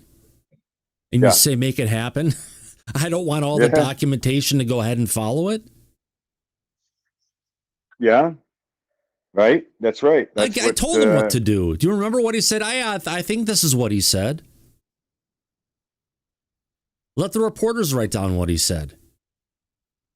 It's still the same. Right. Apparently. But yes, we would love him to go ahead and have him opening up and holding this executive order on this shit. It's well overdue. It's the first thing we brought up saying, okay, great. He said something wonderful. He gave an executive tweet or truth over on Truth Social. And that's going to go ahead and be enacted in the federal government. No. No, he changed it. Right. They're doing it. Yeah. Well, we haven't gotten the executive order yet, have we? I wonder if anyone, Tom Whitmore, if you're still there, if anyone has potentially gone and put a FOIA. I don't know if you can FOIA the White House. No. Nope. Yeah. That's not going to happen. No. But look, if we don't get it anytime soon, how about the idea that when his time comes and he's going to have to leave office, maybe he'll go out with a bang and go all scorched earth and declassify all of it at that time? He's got nothing left to lose. The man would be 83. Yeah. He's not coming back after that, so you know, Mike, might as well hand it all out. I'm sad to see one of our brothers at arms, Two Head 666. Just, I think he's one of the ones, he may, or whoever it is, holds up signs on the side of the road for crazy things. I'm sorry, my friend. Oh, TDS. Yeah. Well, you did say no new wars, but at least we've had short military actions and they relatively end quickly than they should, although Iran is bad. But do we really want Iran to have nuclear weapons ever? No, absolutely not. No. They've held this country at hostage for way too fucking long. Did he campaign on releasing the Epstein files, or were these questions that he got? But I know he's released more of the Epstein files than other people, but it seems other parts of government, including Congress, Mike, can't get their act together to do things about it as well. They'll mention a little bit about it, but they never jump to the next piece, and they have access to the information. Well, I have a question for you. Do you remember in the last administration when it came up that they wanted to either release the Kennedy files or continue to classify it? You remember what Biden did? He didn't release the Kennedy files. No. He locked them it up down for again. another 20 years. Right. That's right. So yeah, at least, I am not against bringing out the Epstein files, right, Mike? Whatever's in it is in it, and it should be handled. Yeah, we don't care. And according to Trump, he doesn't care either. Yeah. Right. But we didn't get that in the last administration. Not even close. Mm-hmm. Right. Exactly. So you say what you want about Trump, but at least he has been putting out there more than we've gotten before. So I don't think that's a bad thing. Yeah. You know what? At least we're getting disclosure. You can hate anything else about him, but if you look at that, at least support him for that one thing, because we need to support on this to be bipartisan. You don't have to support anything else, but if you're for disclosure, yes, you actually like the same thing that the other party does, and that's actually a good thing. It's something we can bond on. Right. And I guess that's how we need to talk about it going on. It's like, yeah, you're over here, we're over here, but look at this one little thing in the center, this little gem called UFO Disclosure, and both of us actually agree on something. No. 90% of the other people in our respective parties think we're fucking nuts, but the reality of it is we actually have a bond where on our own we're not anything, but together we're twice as big as we could be. And that's not bad. And that's what this country was formed on. So that's a very good point, Thomas. That's how we made it 250 years and counting. Oh, God. We're stronger together than apart. Yeah, we are. We definitely are. Where's the news set? Where did I put that shit at? No. We got our friends in the UK who like... that's not it. Hold on.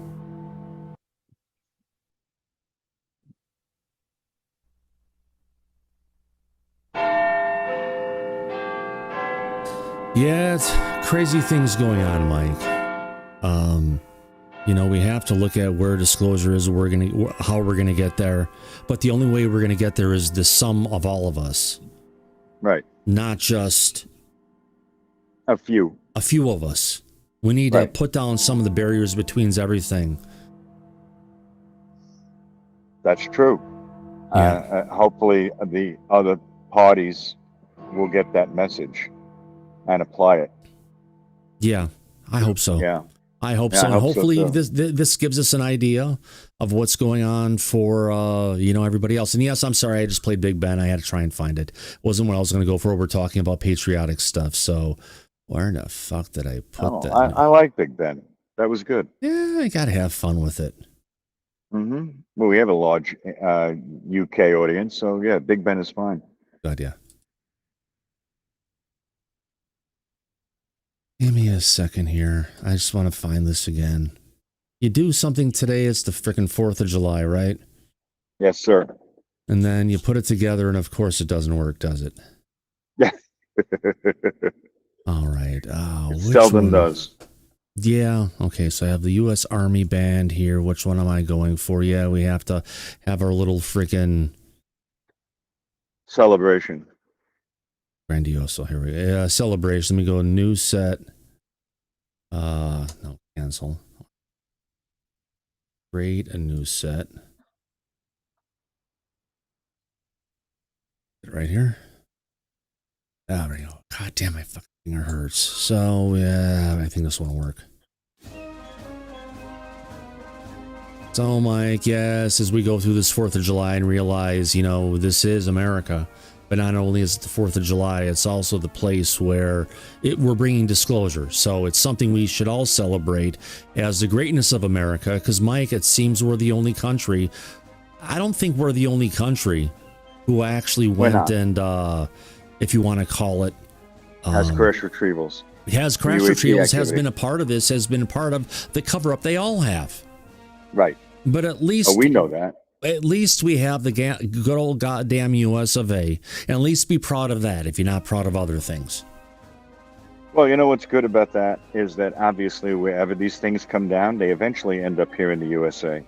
That says a lot as far as who's running the show right now. Yeah. So it's, it's good for us. And if we get the truth out, that'll be the best out of all of it. We're doing something to attract them. Can we do a poll on, do you think Trump would have done anything on disclosure had Barack Obama said what he said? Oh, that would be an interesting poll. I have my opinion about that. Yeah. Well, we both have the same opinion on that one, I think, is that I think so too. It was a setup where Obama said it first, and Obama was the pitch, and Trump is the home run on it.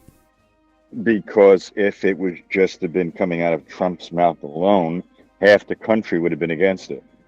Yep. It had to come from the left, or it wouldn't have been accepted. Well, you have to have it from both forward. sides. You do. So I guess since Daryl's not here, I want to go ahead and go to here, and I want to say I have to put my finger back in the ice. Oh, it's going in my drink now. That's fine. And by the way, hey, Mike, you know how you reduce how much you drink? Yeah, put your finger in it. That'll help. Put it with a mixer that tastes absolutely horrible. No. Oh my God, what the hell did I do it with? All right, we're going for, I want to, not there. I should be able to. There? Come on. Work with me here, not there. Where in the fuck did the interface go for start a poll? Nope, doesn't go over there. I usually go over here. Not reactions, timestamps, participants. No. Down here. This is probably it. Oh, there we go.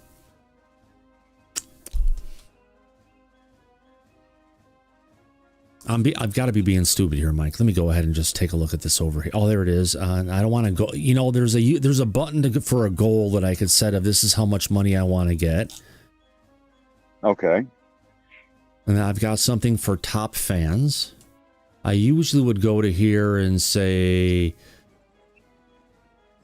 not moderation activity timestamps or anything, right? It's usually something that's at the bottom of the window that allows me to go ahead and create a poll. Right. Oh, what did they do? Did they break it? Oh, I hope not. There we go. It's back. I had a refresh. Damn it. Start a poll. Sorry about this, audience. God damn, my finger fucking hurts. Maybe it's because it's going in that with the alcohol, and that's probably not good for it at this point. Let's take it in the regular water. All right, so the question is, what was the question we're going towards, Mike? Sorry, this pain is fucking out of control. About goals, you were asking about how much to donate. No. There was a survey they asked us to go ahead and create. Okay. And I just dealt all the shit because my user interface. It was if it was. What do they think about Barack Obama coming out first? And was that Trump's idea? Or what would have happened if Trump came out with it and Barack didn't?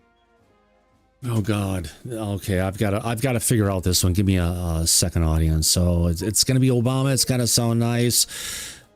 Did Obama make the UFO Disclosure statement movement move forward as a pitch to Trump to foster bipartisan disclosure? Yes or no? Did Obama? I know I got a spelling mistake.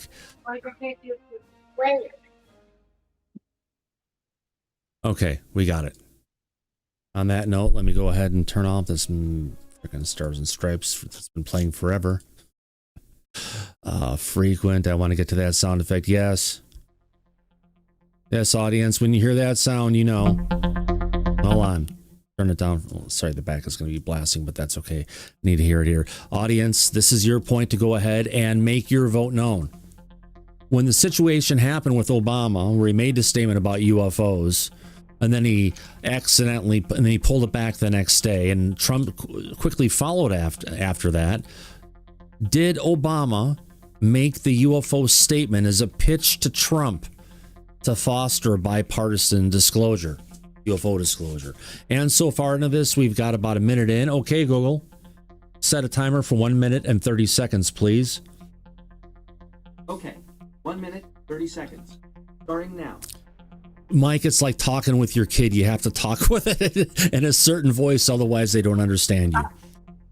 Oh, exactly. Yeah, you're right about that. So with just a minute and 17 seconds left to go, only 49 votes in, but it's better than no votes. Overwhelmingly 55% of our audience compared to 45%. We got a 10-point spread. People, if you have a chance, if you're watching the show, enjoying it, let's see where our audience can take us. We're still, it's going up 57% now against 43. So, yeah, well, it's popping back and forth. Got 51 seconds left for this timer to see if it's going to get their audience. Maybe it will. Can we get to 60 votes? But we're still not going to see a change in 60 votes because we'd have to. No. You need like 70 people, and everyone at that point would have to go ahead and vote specifically no at this point. Right. Yeah. Well, it's obvious, like you said, if you got a brain, that's what happened. Yeah, that's true. Yeah. But Mike, I have to bring up as we're finishing this off and it's coming down. Mike, we currently have 278 people watching. People are kind of jumping off a little bit, but you know what? Only 122 likes. If you guys are enjoying this, please. We'd love to have you give us a thumbs up. It helps us share our show with more people. And if you're not subscribed, what the heck are you waiting for? Hopefully you're having a fun time on a Saturday where I need to go be dealing with a wonderful burn and taking care of some ribs on the grill, which I have to transfer back to the fire again. So everyone, please like and subscribe. Yeah. The cost is free, and we give you a double your money back guarantee. You have nothing to lose. All right. Final results coming in, Mike. It did not change, but it was there, and the audience did participate in. Thank you very much, everybody. Great poll idea coming from the audience. The hell is even that? It won't let me. There it is. Okay, so there's the final results where we're at. I appreciate everyone's feedback on this, Mike. It's always fun to go ahead and see where we're at, but it's close, but it's not like a total slam dunk. And, time will tell. It would be nice if, as things are moving on, if you had Obama chime in now and say some more things, right? Well, considering we know him and Michelle have the rights to Benny and Bonnie Hill, Betty and Bonnie Hill, they really are aware of disclosure. So, yeah, it would be nice to hear something from them moving forward. We liked the last one. We'd love to have it again. Yeah. There is. It wouldn't hurt. And it's not the first time, too. Obama did it when he left office, and he did it again recently. So, yeah. Right.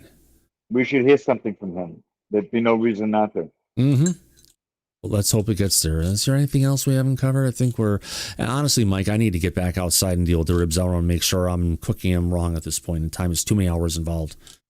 Yeah. No, listen, we ran the full 2 hours, so we're good. We covered everything. All right. One little story about a soccer fan coming from Germany. Yes, who, this is a good one. Has a completely different interpretation of the United States. Here we go. Tyria, why? Help us. Sorry. It makes you. Tyria, why? Help us understand. Why is this so impactful to you? Sebastian Krauts never imagined his trip to America would be so emotional. Yeah. No, you're human. Happy tears. Yeah. In just a few weeks being here, I fall in love with this country, and this was so emotional.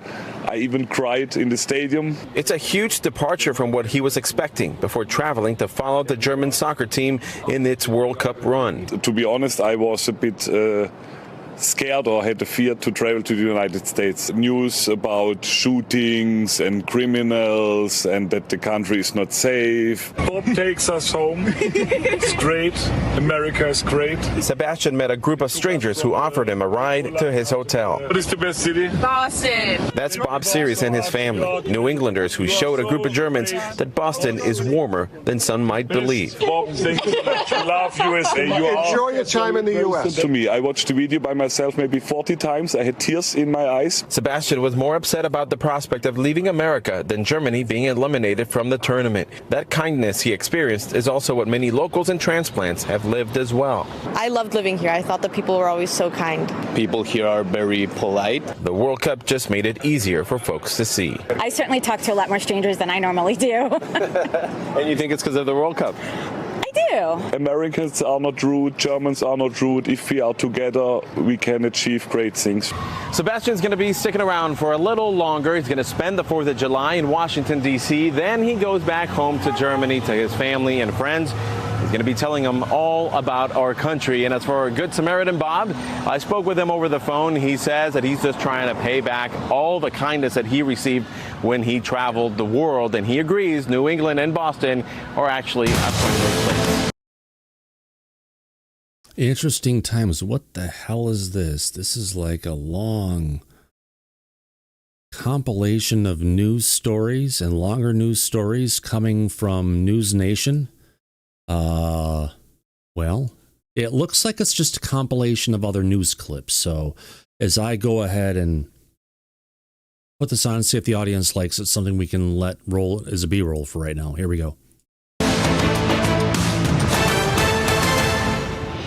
everybody, welcome to Jesse Weber Live. So it may be the start of the July 4th weekend, America's 250th birthday celebration. We've got a lot going on right now. First of all, red, white, and whoa.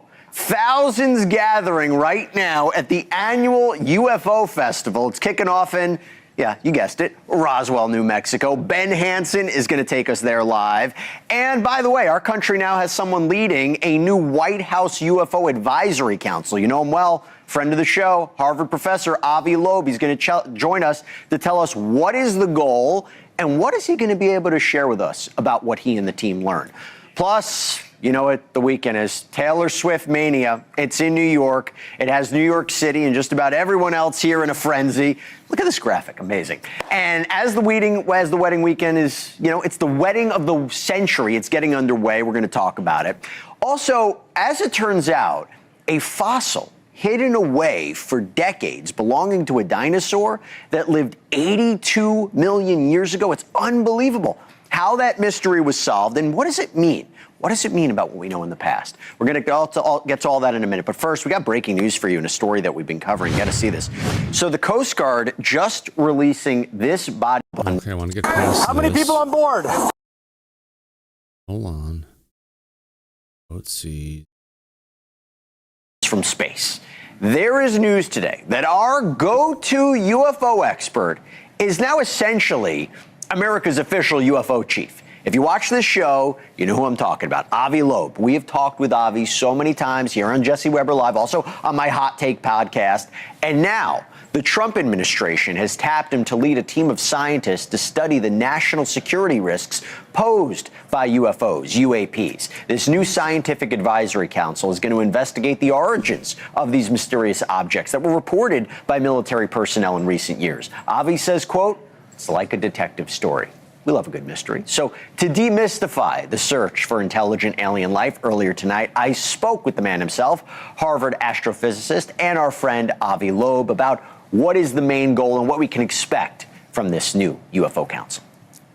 The goal is to figure out the nature of unidentified anomalous phenomena, which is a serious matter because at the very least, if you have a down-to-earth approach, they represent human-made objects and they hover over strategic assets. Therefore, they pose a national security threat. We have to figure them out.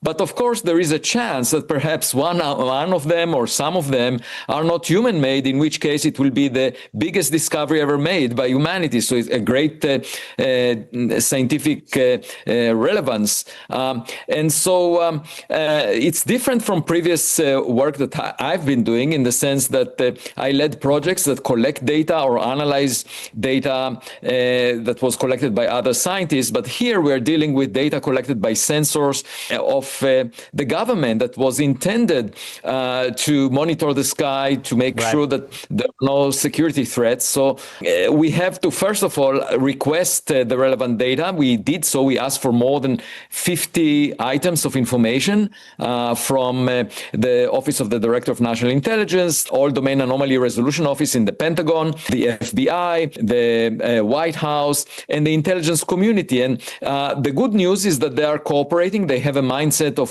working with us, and we will analyze only unclassified data. And in that sense, it will be transparent to the public. We'll be able to write our findings in even scientific publications potentially. But altogether, we can encourage the government to collect the right data if it doesn't exist. If we see that we need additional information that was not collected, we can encourage them to place the relevant sensors at the relevant places. Right. And of course, in addition to videos and images, we're also seeking potentially materials if the government has any.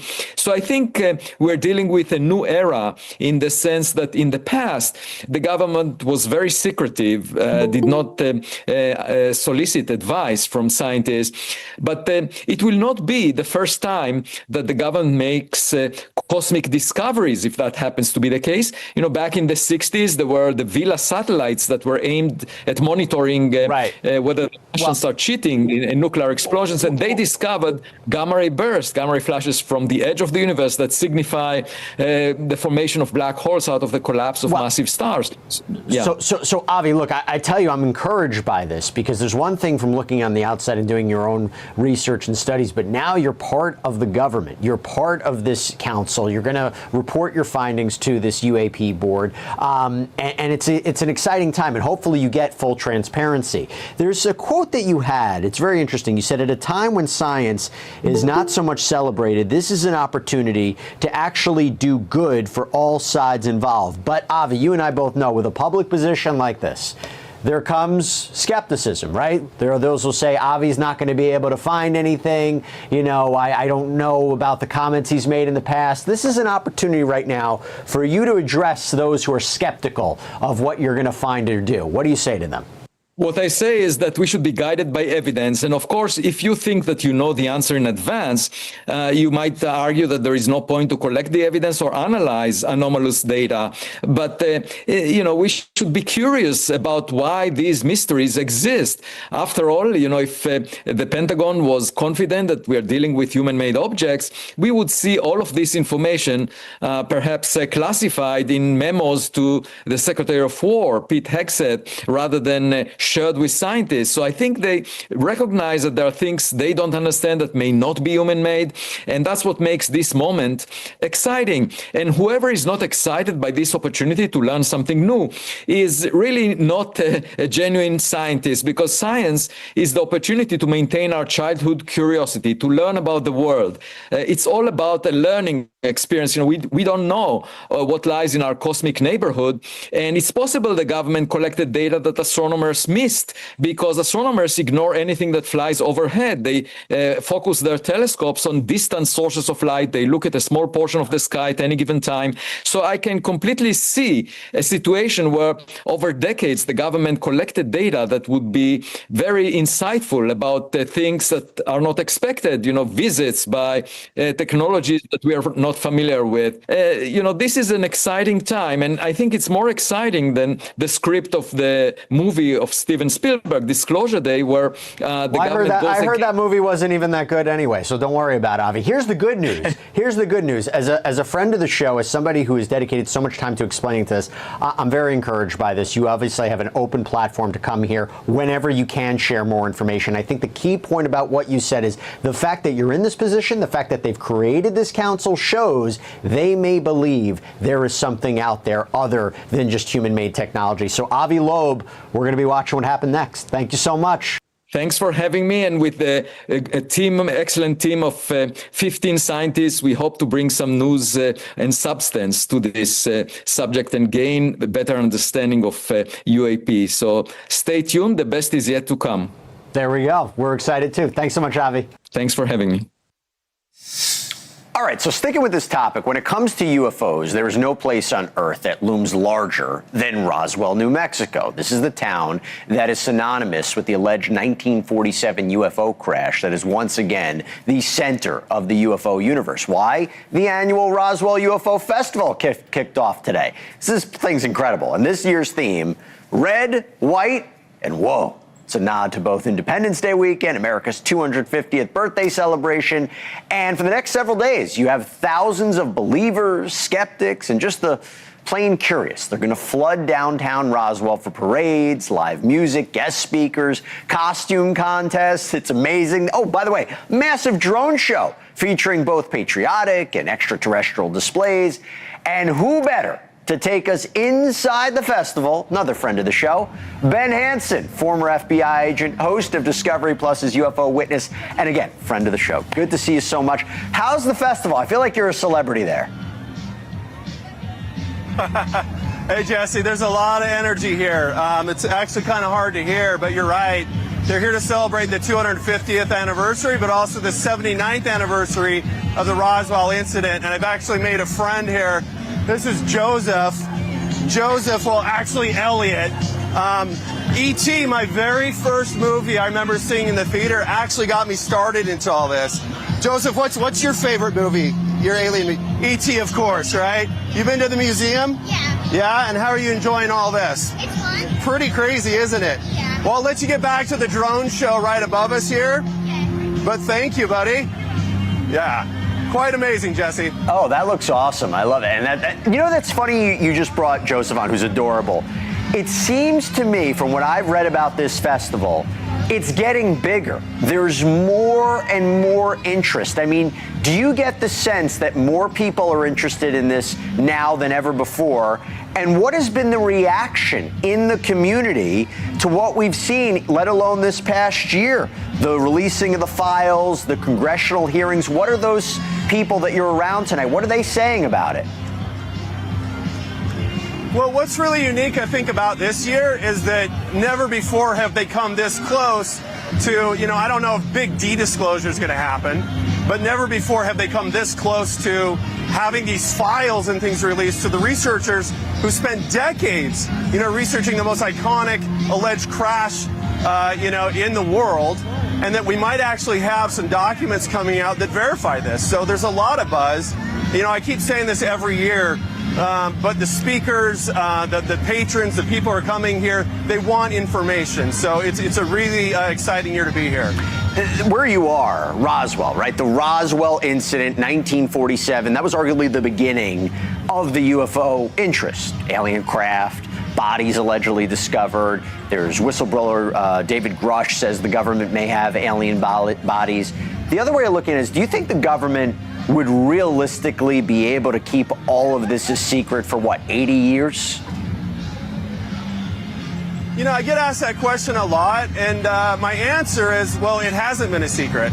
We're here talking about it, right? And ever since about 1978, when the Roswell event first came to light, I think a lot of these whistleblowers, growing up in a different time, they were threatened with their lives. I remember talking to one of the final witnesses who was still alive, who claimed to having, handled the debris, and she was scared to death. She had kind of like PTSD because she was told as a 12-year-old she'd be taken out into the desert and disappeared if she talked about it ever again. So I think since that time, the people, it's kind of like what we're seeing today, right? The whistleblowers that are coming forward are kind of the canaries in the mine, right? They're waiting to see what happens. And when they found out that no one was being prosecuted, as far as we know, no one disappeared, they finally started to talk about it, and that's what we're maybe seeing now that's happening in Congress. There's a question if they're going to be granted full immunity to come forward with whatever information or secrets they have, which will be interesting to see. I don't know if you heard my interview with Avi Loeb, but that's a big development.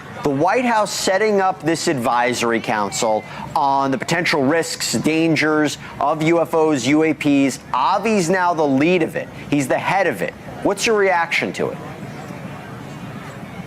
I think it's great. Avi's been part of this, so Dr. Loeb, been part of the conversation for a long time. And he has all those connections. I've been kind of in the thick of it, too, with research on the social impacts. And it's very important. That's what the Disclosure Forum that took place last weekend was about, was not just looking at this as, hey, let's get the information out as quickly as possible. It needs to satisfy evidentiary requirements. It needs to be done correctly, so that it doesn't rock everybody's world as far as religion and economics and all that stuff. So I'm kind of in it for the long-term marathon, as they say, to have it done properly, because we only get one shot at this.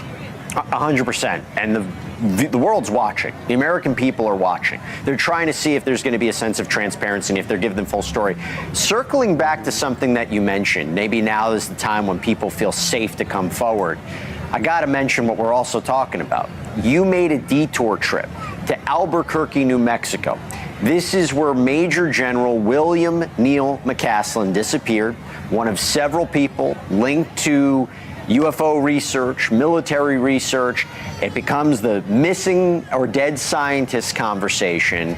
Why did you make that trip? What did you make of it? And did you learn anything? I actually did. I came more for personal interest, but I was heavily involved in this, and I have a background actually in search and rescue. And I wanted to see for myself what the kind of terrain and the neighborhood looked like. So northeast Albuquerque is where General McCaslin lived. And what surprised me as I'm going around the neighborhood, first of all, is that, remember the investigators said that they searched, they asked around, they couldn't find anybody who had any doorbell footage of him leaving the home. And having seen the layout and how these are kind of Southwest Adobe style houses, they're not like the house that I have, and you know, on my street, everything's facing the street. A lot of these doorbell cameras are covered by scrubs and bushes, and I could really see how somebody could leave their home and not be picked up on camera. The other thing that I realized is that going just about 1.5 miles from his house, he could have walked in about 30 minutes to the Sandia Mountains to the beginning of these trailheads. That's the first place they started searching for him. They didn't find any evidence, but I did realize also, whereas most of, New Mexico, Albuquerque is just sagebrush and scrub. There's a lot of junipers and oaks, scrub oaks, some thick vegetation. So my concern is that if he did go up there, and they're looking for evidence, and heaven forbid some form of self-harm or, foul play, right, it could be a while before they find that evidence. Yeah, it's a distressing thing to think about. Before I let you go, as I'm looking at all the people around you, one of the topics of conversation is the public ready? Are they ready for the full truth? If there really are extraterrestrials, craft, biological beings, can they handle it? We talked about the markets, we talked about religious sects, you're talking to the people. Can the American people, can the world handle it? Well, in a nutshell, because I've written papers on this, but in 10 seconds or less, right?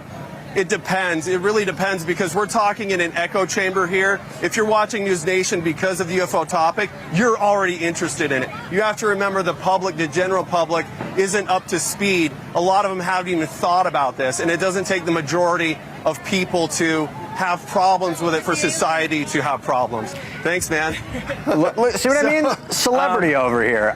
Ben, thanks so much for coming on. This is awesome. I'm so happy you're a part of this, and you're with this community that's interested in it. I think it's a really important topic of conversation, an area of study, and you're so generous with your time. Ben, thanks so much. And great reporting, our on-scene reporter. I love it.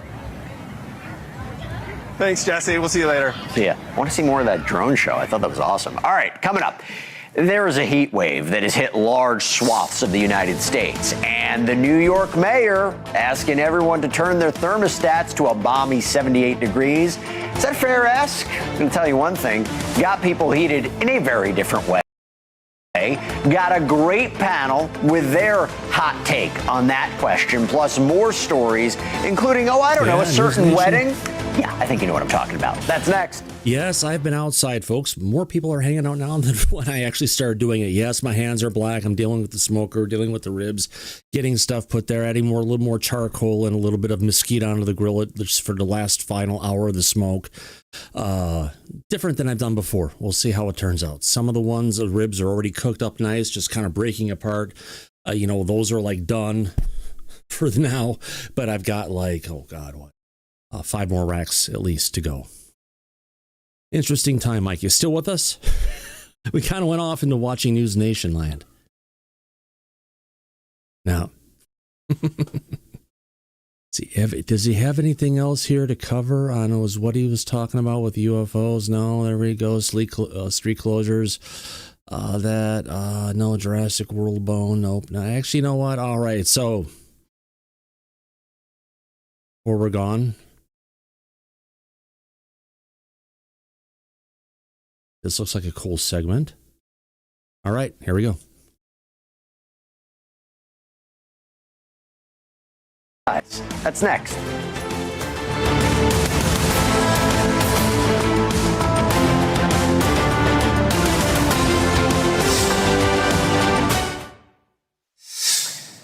We We sometimes cover cases of mistaken identity on this show, but tonight, the victim isn't a person. It's an 82-million-year-old dinosaur. Back in 1985, geologist Mike Thompson was mapping rock layers on James Ross Island off the Antarctic Peninsula. And this is when he discovered a single fossil. Believing it belonged to an ancient marine reptile, the fossil was cataloged, it was shipped back to England, and was stored in the geological collection of the British Antarctic Survey in Cambridge, where it sat in a drawer for nearly 40 years. And then recently, paleontologist Mark Evans opened that drawer. He says something about that fossil looked unusual. So he sent it to Paul Barrett, a leading dinosaur expert at the National History Museum in London. Barrett took one look at it and realized this wasn't a marine reptile at all. It was a dinosaur bone. In fact, it is the first ever dinosaur fossil ever discovered in Antarctica. And by the way, the surprises didn't stop there. Researchers identified it as a titanosaur, a group of long-necked plant-eating dinosaurs that include the largest land animals to ever walk the earth. The biggest titanosaurs stretched more than 120 feet long. It weighed as much as 70 tons, though this one is a little different, estimated to be about 20 to 23 feet long, possibly a juvenile, maybe a young adult, maybe a dwarf species. So using the fossil's distinctive shape, comparisons to other titanosaur fossils in modern CT scanning and 3D imaging, researchers were able to confirm what they suspected.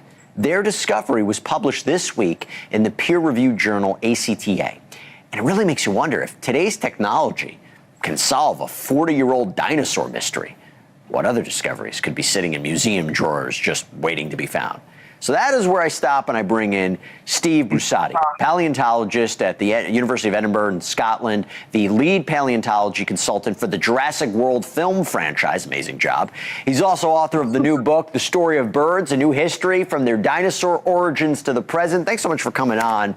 How important is this discovery to the scientific community, and what are we learning from it? Well, Jesse, it's a neat discovery, and it's a discovery. First of all, this could have been the one. This could have been the first dinosaur from Antarctica ever found, but it was misidentified, so it was the fossil that almost made it. But it's a great example of why we collect fossils as paleontologists, why we put them in museums, and why museums keep fossils safe. Because over time, we learn new things, and over time, we have new technologies that can help us better study and better understand fossils. So that's what happened here. This fossil, it was misidentified. It's a single bone. Look, sometimes we find a single bone. It can be hard to tell what a single bone is. But now, 40 years later, with new knowledge, with CAT scanning, we're able to tell this is a dinosaur. And that's very exciting. Hey, listen, got to give credit to Thompson for properly, storing it and cataloging it. Either way, preserving it. Here's the thing, though. I did this. I covered this on my Hot Take show on YouTube earlier tonight. You know what the biggest question I got was? How often does this happen? How often do misidentifications like this happen? Well, they do happen at different points. Yeah, the audience is dropping off. I'm dealing with stuff on the 4th. I figured I'll just let this feed go up and go for you guys, but it's gotten out of the UFO origins where it goes. I want to thank everybody for coming out tonight. Thank Mike and everybody in the back who's kind of wondering, what the hell is Thomas up to tonight? But I was including the audience in the usual antics like we have after the show. So on that note, as we usually say at the end of every episode of Disclosure tonight, eyes open, no fear, be safe, everybody, but... Go back to Party City where you belong. Absolutely. We'll catch you in the flip side. Good night, everybody. See you soon. Take care now. Bye-bye.